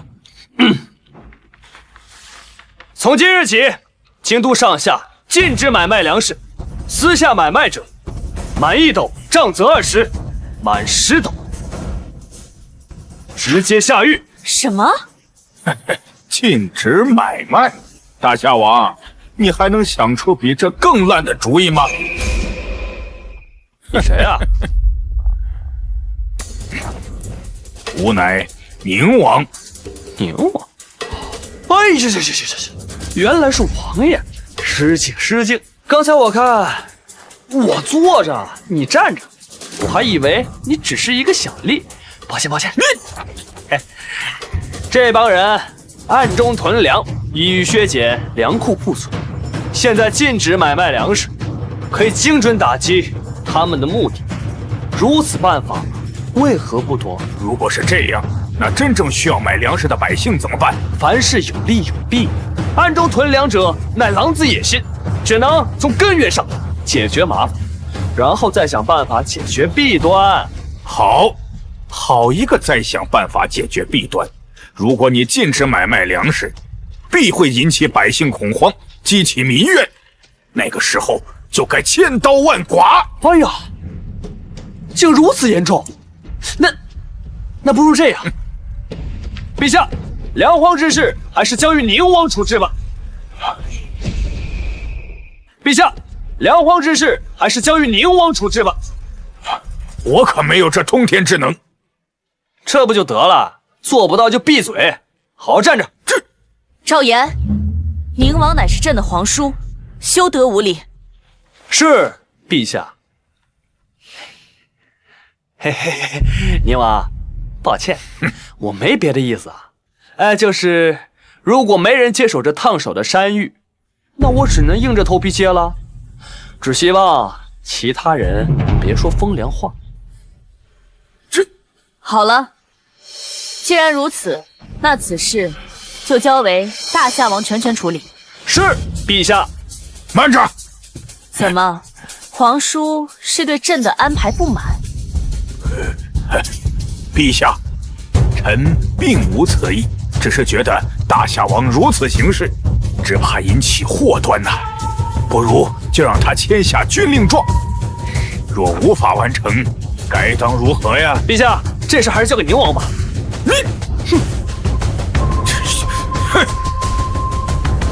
陛下，1个月内粮荒必破，如若不破，我这颗项上人头，陛下尽管拿去。好，大夏王一言九鼎，那本王就放心了。来人，传旨，京都城内有人蓄意囤粮，意图不轨，故暂停境内粮食买卖，待朕查明真相，方再解禁。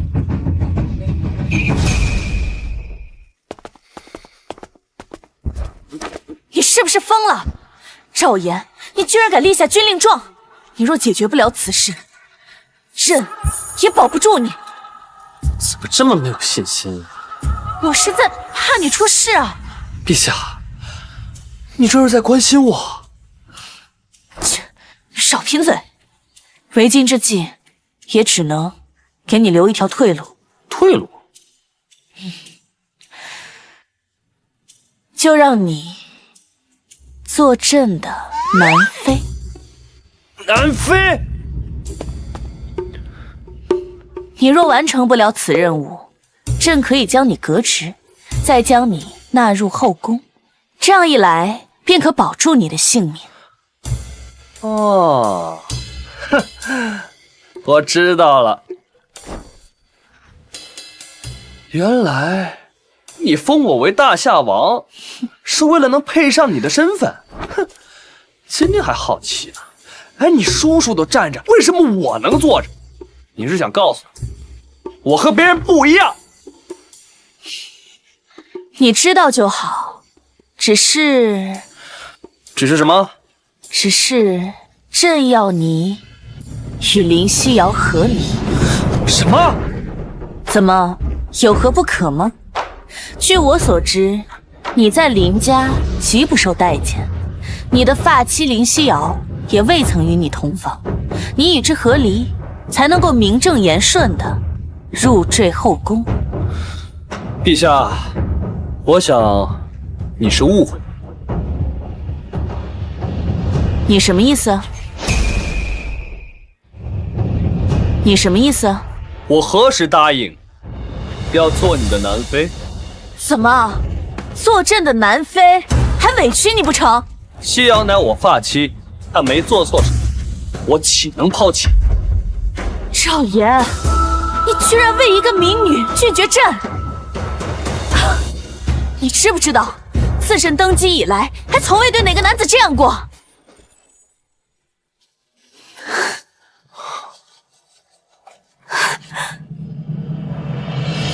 少爷，你干什么？这可是皇宫。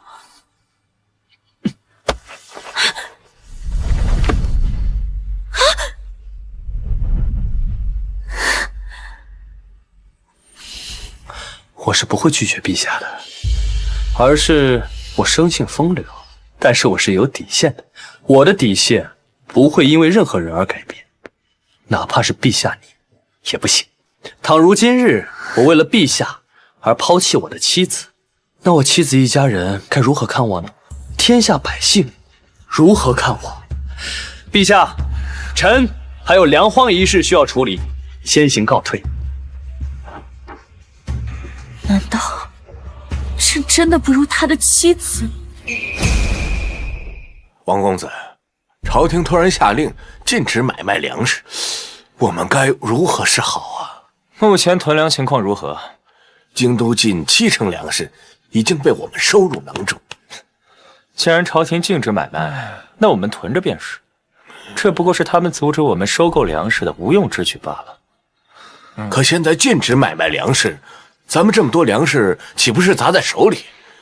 毕竟如此多的存粮，花费金额巨大不收，粮食就这么放着，每日都会有损耗，长久下去如何是好啊？长久？你以为朝廷耗得起？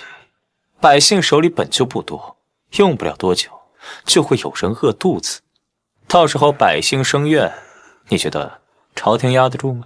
哦，原来如此。到时候朝廷解禁，我们再高价卖出，岂不美哉？王公子，我等这般行径，真的不怕朝廷追究？囤积粮食，哄抬粮价，这罪名可不小啊！搞不好是要抄家灭族的。赵会长，收集粮食那是正常的商业行为，何来囤积一说呀？至于哄抬物价，那更是无稽之谈。你想想，这存储、人工哪不需要银子？我们只是加点钱再卖出去，这不是很合理吗？可是，我知道赵会长在担忧什么，你放心，我们所收的粮食都存放在安全之处，就算朝廷也查不到。另外，再给您透个底，我在替宁王办事。宁王，宁王殿下，他这么多事意欲何为啊？不用知道那么多，跟着做便是。启禀公子，大夏王邀你府上一聚。好，看来赵岩那狗东西坐不住了是吧？王公子，赵岩如今可是大夏的异姓王，深受陛下恩宠，今日叫你去，恐怕是来者不善呢。怕什么？会他去。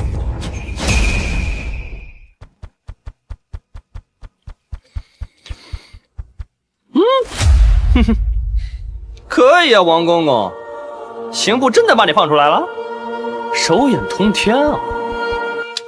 看大夏王说的这话，我本就是冤枉的，刑部调查真相，还我清白，有何不妥？你绑架我媳妇，意图不轨，你清白？大夏王可别胡说啊！明明是你家夫人跑到我王家来的，哎，我王家上上下下几百号人都能做到。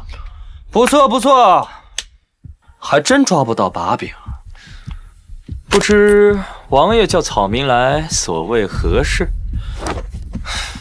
听说你们商会存了些粮食，是否卖给朝廷一些？啊，王爷，这是想套我的话？多心了。此次我只为买粮。既然禁止买卖粮食，人心惶惶，我们商会呢确实有些余粮，不过只有10万斤。若朝廷愿意，代臣愿意卖出一半。10万斤？我最近算了笔账，京都往年来都是大丰收，这突然出现了粮荒，前后合计至少有数百万斤粮食不知所踪。你们商会就这么点儿？这只是王爷的猜测，商会啊，的确就这么多。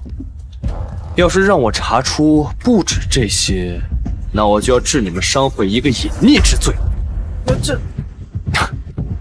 王爷呢，既然不信，那代臣也没有什么办法。若是王爷愿意调查，商会全力配合。行，5万斤就5万斤吧，我买了。可以，不过啊，粮价起码要涨个3倍，要不然呢，我怕商会大家伙不同意呀。好大的胆子！王代臣，你想发国难财？王爷此言差矣。由于禁售，粮食贵得如同真金白银，只涨3倍，也是商会考虑到朝廷的负担，才卖出5万斤。若是王爷觉得不妥，那代臣不卖便是。那你就自己留着吧，你可以滚了。王爷，告辞。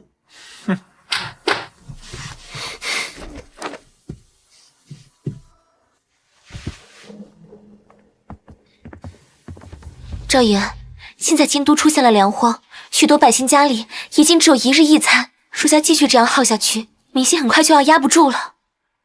虽然王大臣的要求可恶了些，但能满5万斤也很不错了。西瑶，不必担心，赵岩自有他的打算。还是我丈母娘了解我，此次叫王代臣来，我只为试探试探。现如今知道这批粮食就在他的手里，知道了目标就好办多了。没错，要破局必须有目标性。娘子和丈母娘行商这么多年，必然认识一些外地粮商吧？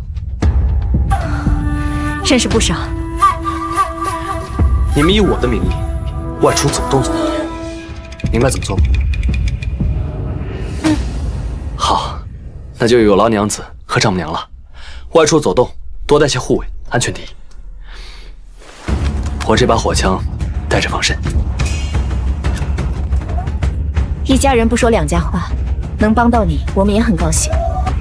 笑，我们去收拾一下，准备出发。好。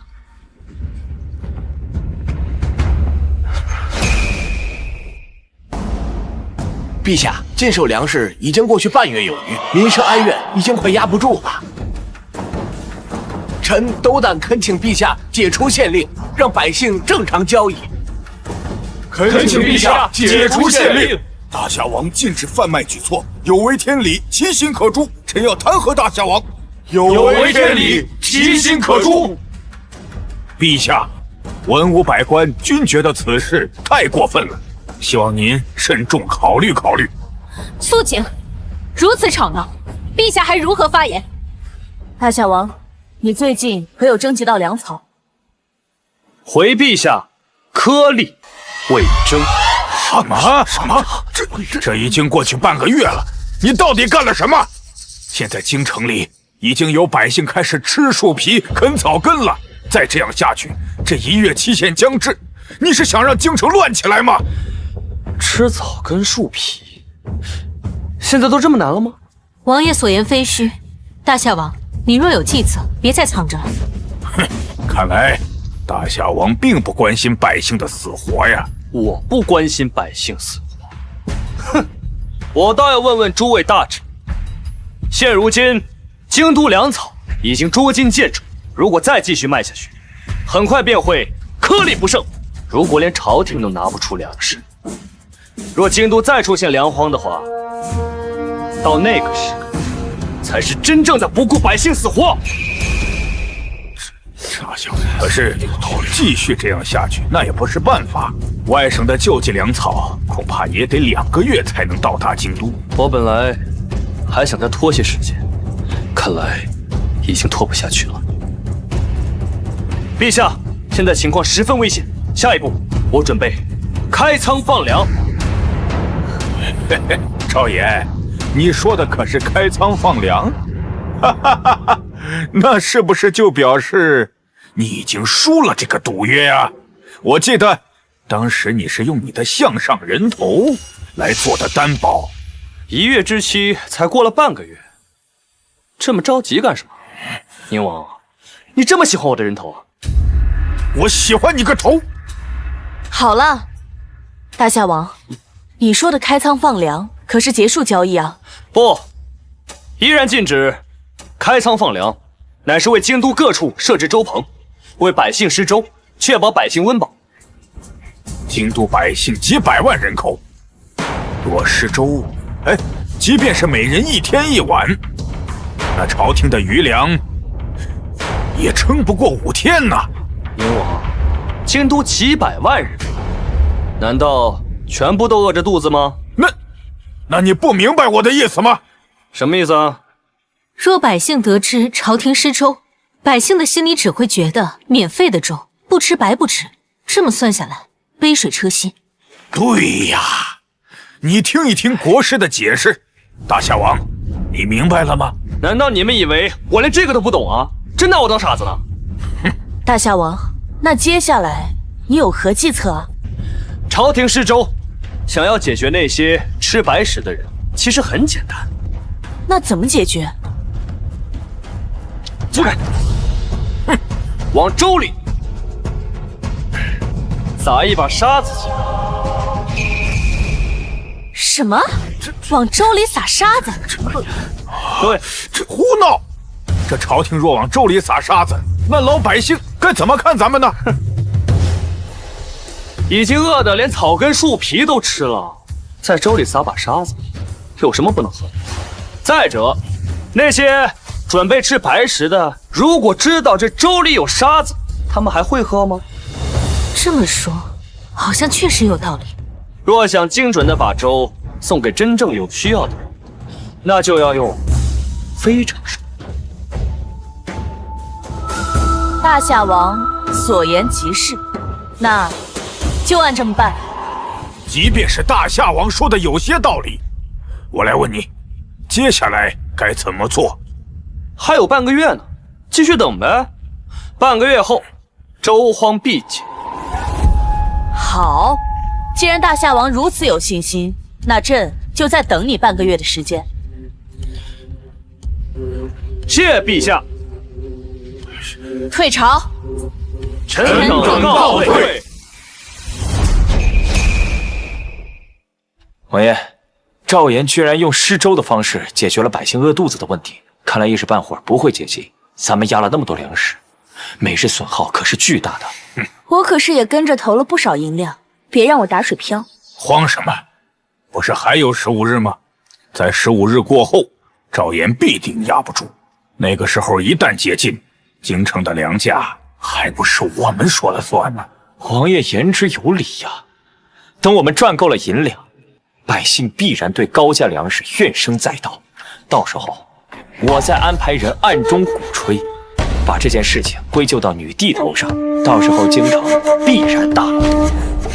不错，有你这个头脑，我没有白捞你出来。在京城大乱之时，王爷再站出来收拢民心，稳定粮价。到时候，冷婉清还不得乖乖退位？只是这夺取皇位并不容易，经济营和御林军都还在龙婉清的手里。耶律公主，你那边可准备好了？王爷放心，10万北宁勇士早已潜伏在京城周围，只要王爷一声令下，随时可以出动。就是王爷别忘了答应本公主的条件。待我登上皇位，天域关及北方5省都会送于北宁。王爷，我只求一事，等您登基之后，一定要将赵岩交给卑职处置。放心吧，到时候我把他交给你，想怎么处置就怎么处置。谢王爷。叶老板，此话当真？大夏王真的要解除禁令啊？那是必然，我女婿乃是大夏王，朝廷上都有他一座。我也是一收到消息就赶紧出来，把这个消息告诉大家。各位老板，京城粮食已短缺许久，解禁在即，若那时能在京城贩卖粮食，定能赚个盆满钵满。可是我们外地商会要到京都贩卖粮草，得通过京都商会的同意才行，不然……老板的意思是，我夫君大夏王的名声还不如区区一个商会。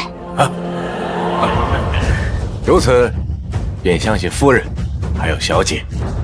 我们这就动身，前往京都，把粮草运过来。好，到时候赚了银子，自然会孝敬大夏王。这话说的，我也是念在多年兄弟交情。现在我女婿有能力了，想要帮帮大家。哎，一码归一码，该孝敬就要孝敬。兄弟们，动身，出发京都，卖粮食。走。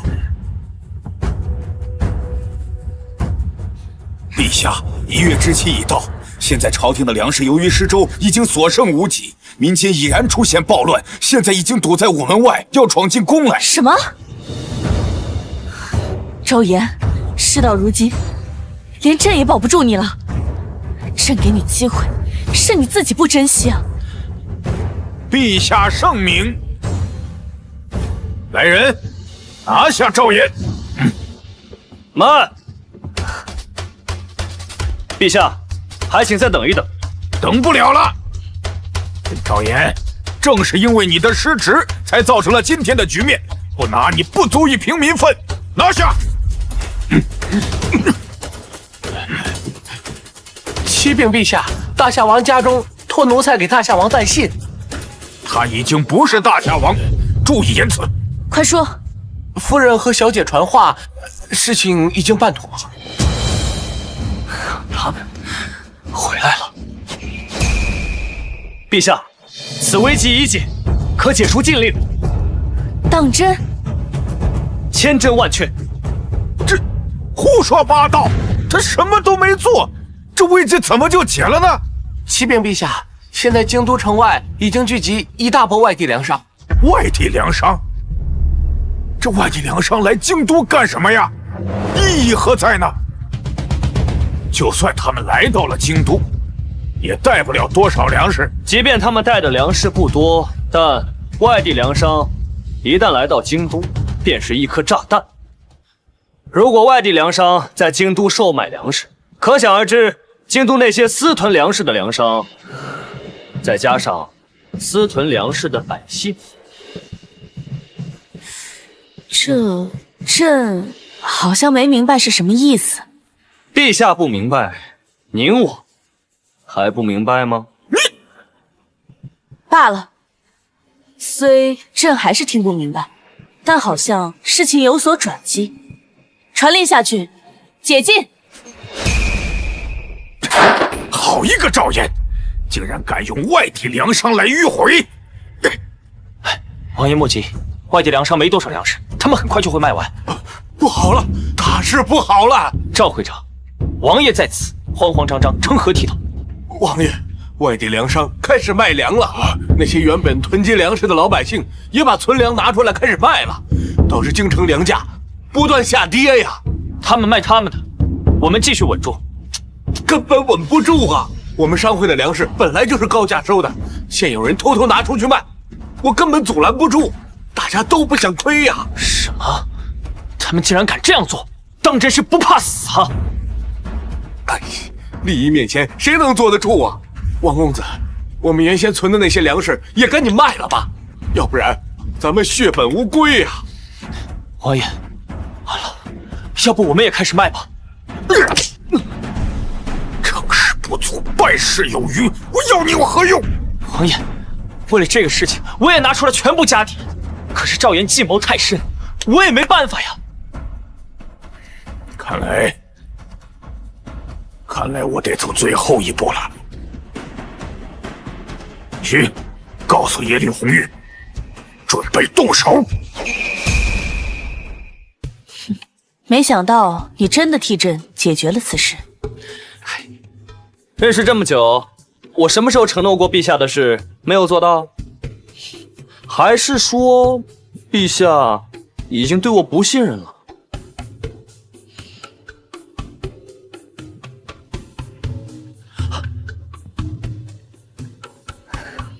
赵岩，若你实在舍不得那妻子，朕答应你，不让你跟他和离。答非所问。问你不答。好了，现在粮荒已经解决，只是咱们今天可是把宁王给逼急喽。逼急？你的意思是，难道宁王他？启禀陛下，启禀陛下，宁王带着大量人马杀入宫内。启禀陛下，宁王带着大量人马杀入宫内。我去，怎么这么快？什么？御林军和京津营呢？已经在拼死抵抗，但对方似乎早有预谋。兵部情报网已经被他们收买，我们十分被动，而且装备精良，有不少北宁国人，我们死伤惨重。传令下去，拼死守护。是。赵岩，朕的寝宫有一条密道通往城外，你快逃！要走一起走。不，我身为一国之君，却连皇位都守不住，又有何颜面活在这世上？朕就算是要死，也要死在这儿。哎呀，我以为日子马上就要好起来了，没想到这就结束了。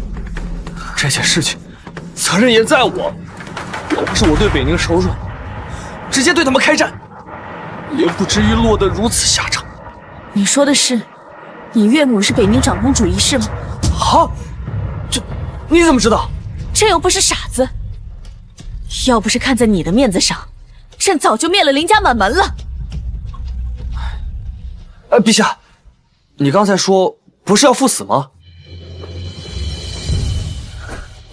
我陪你一起。那你的妻子怎么办？北宁应该不敢动他们吧？说的倒也是。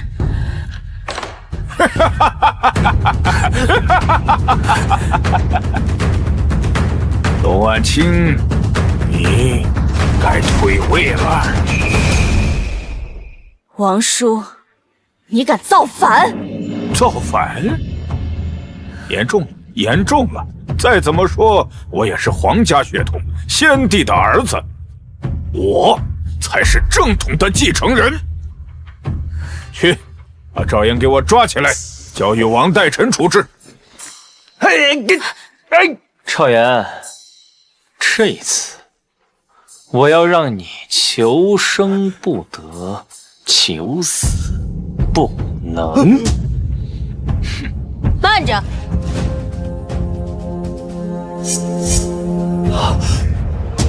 国师，你怎么也与北宁公主在一起？多谢耶律公主相助。待朕登基之后，即刻就将天宇关及北方5省献于北宁。公主是想要亲自收拾赵岩吧？那我就将她交给您亲自处置。什么？你要将天宇关和北方5省送给北宁？你这么做，跟叛国贼又有何异？不舍不得孩子，套不得狼。龙成康，你欺师灭祖，不得好死！你骂吧，你就是骂破喉咙，也不会有人来救你。以后你再也没有机会喊救命了。去，把他给我带过去。这。想必公主一定在这个人面前吃了很多亏，一定很记恨他吧？那不如代臣替我剐了他。不，耶律侯爷，你打算怎么处置我呀？你真要杀了我呀？龙婉清不能留，至于你嘛，本公主舍不得。哼，毕竟还要靠你继承皇位呢。什么情况？我继承皇位？什么？耶律公主，你怎么能让赵岩继承皇位？你这是什么意思？意思就是说，你不过就是我的一颗棋子。我呢，只是为了利用你，让人马进入皇宫。现在用完了，也该结束了。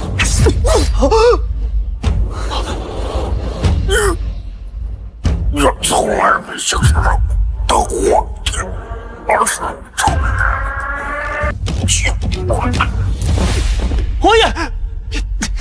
答对了，不过没有奖。哼，罗婉清，到你了。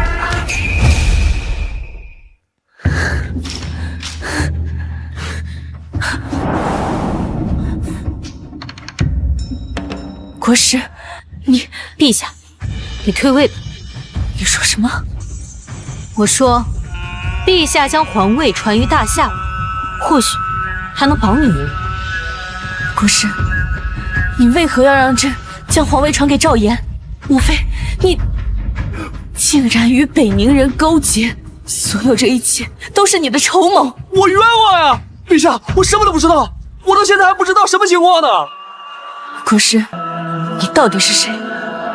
你我虽是君臣，但早已情同姐妹，你为何要与北宁人勾结？陛下，他不是勾结，他本来就是北宁人。嘿，我猜的没错吧？耶律单于殿下。什么？你是怎么猜到我的身份的？哼，难道你忘了我丈母娘是谁？丈母娘，你能跟我聊聊你那个北宁的侄女儿耶律红玉吗？她赖在京城不走，我老觉得她肯定要搞什么事情。红玉很有野心，很聪明，从她隐藏在还乡阁就可以看得出来。不过，她的姐姐要比她厉害许多。姐姐？我的皇兄有3子2女，红玉最小。她有个姐姐叫耶律单于，是继我之后的北宁长公主。单于5岁时便斗败了皇兄身边的智囊团，7岁便打造出了联盟，助北宁称霸关外。只不过什么？不过她10岁的时候失踪了，至今杳无音讯。智慧超群，还会制造，难道？看来还是我隐瞒的不够。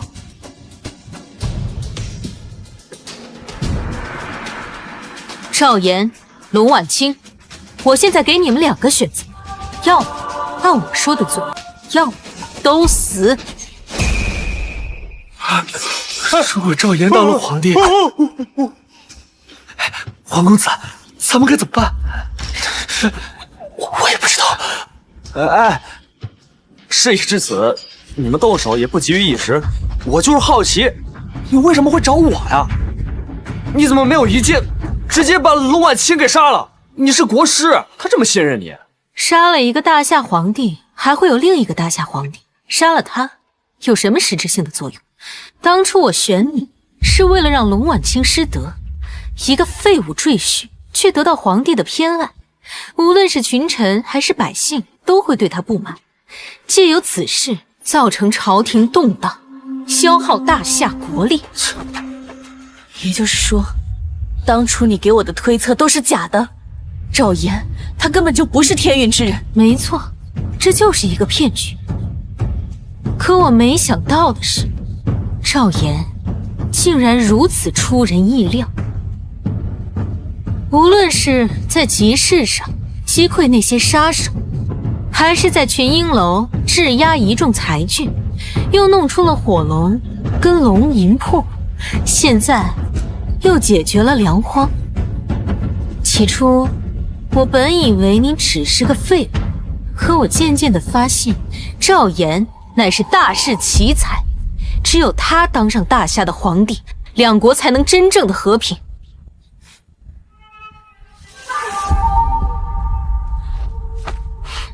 当然了，你们也可以选择拒绝我，那我就会辅佐一个傀儡皇帝上位，到时候整个大夏依旧在我手里，整个大夏依旧在我手里。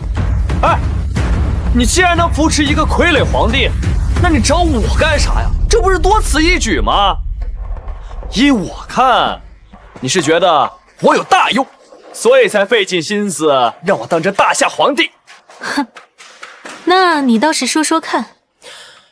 你3岁战胜北宁智囊团，7岁制造联弩，10岁失踪，潜入大夏，一举成为大夏一人之下万人之上的丞相。像你这等人，怎么可能只觊觎一个大夏？你想要的是其他诸国全部都收入囊中吧？而这龙吟魄就是关键。当然了，你也知道，我不可能任你拿捏，所以你才让这个耶律红玉来借助，以后打算用孩子说事。当然了，你也不可能只有一个底牌。婉清和西瑶就是你另外一个底牌，让他们来威胁我。什么？你与耶律红玉？那林夕瑶知道吗？陛下，这不是讨论这个的时候。不愧是本公主看中的人，竟然将我的计划猜得丝毫不差。不过有一点，你错了。哦？哪错了？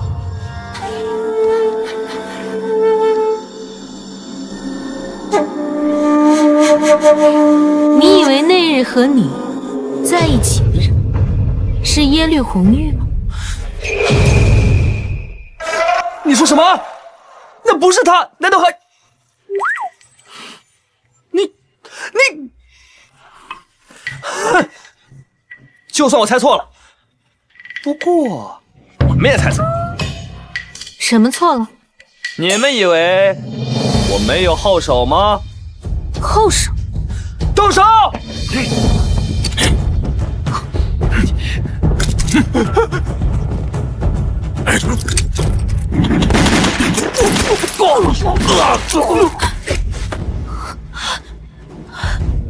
这些人是何时躲藏在宫中的？朕怎么不知晓？我制造火枪那一刻，便着手培训死士。我可是大夏王，手段还是要有的。况且，连陛下都不知道这件事情，而其他人，就比如说大夏曾经的国师大人，又岂能知情呢？赵岩，豢养死士乃是叛国之罪。陛下都这个节骨眼了，你还是判我的罪？朕先记你一功。赵岩，赶紧下令，将这些人全部给朕处死。陛下，你要真杀了他们，那大夏跟北宁就彻底撕破脸了。既然你不愿意动手，那朕亲自动手。耶律单于，你放开他，我不杀你。放了他可以，不过得拿你来换。好，我来当人质。赵岩，你……陛下，一切为了大夏，无妨。你们都听着，以后所有人都要听命于陛下，陛下的命令就是我的命令。陛下让你们做什么，都不可违背，哪怕是杀了我，明白吗？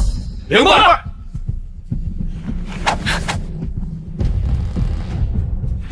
陛下，我与妹妹只想全身而退，还请你不要派人追捕。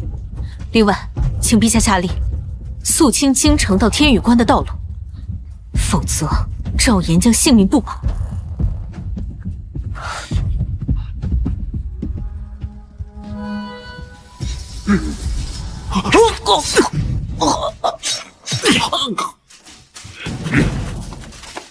金吾卫护驾来迟，请陛下责罚。无妨，危机已除，宫内乱贼如何？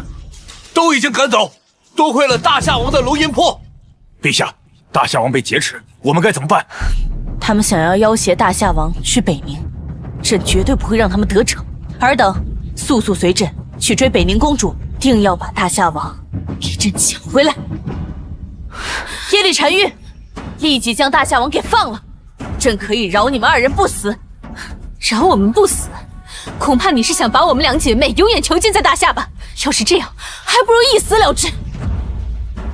大夏王，看来这个女人并不在意你的死活，否则的话，她就不会带人来追了。陛下，原来你真想杀了我，原来你真想杀了我。不是朕狠心，若你跟他们去了北宁，我大夏将永无宁日。我没错，你也没错。你想做什么，就做什么吧。你们听陛下的。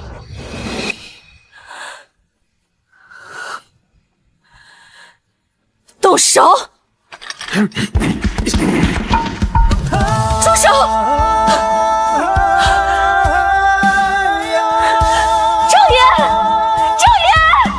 陛下，我们开枪之时，大夏王3人已经跌入悬崖。赵岩，真后悔了，真不想让你死，真还想嫁给你呢，赵岩。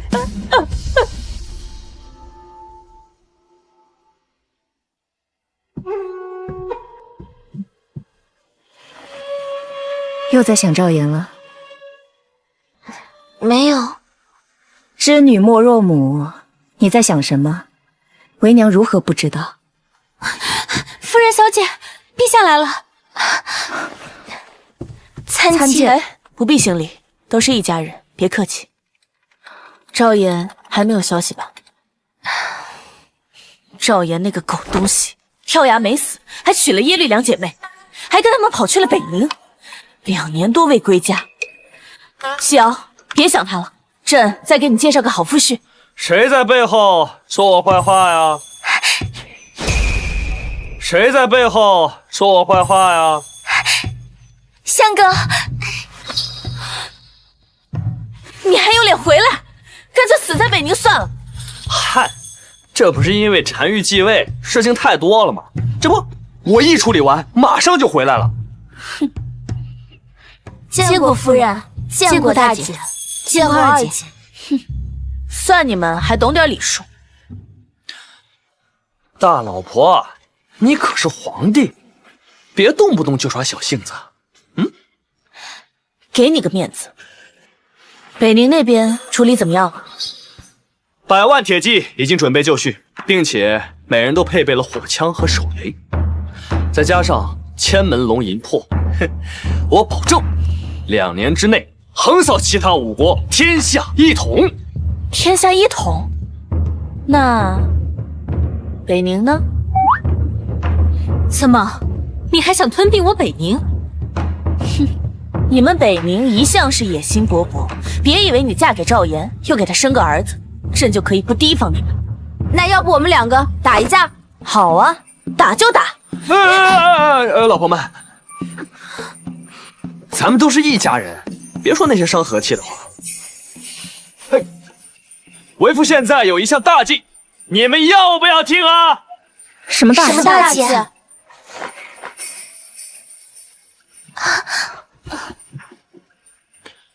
为父的大计就是造神，老婆们来吧！赵岩，你抓我做什么？真是还没准备好，还想多吃多占，跟我们进房。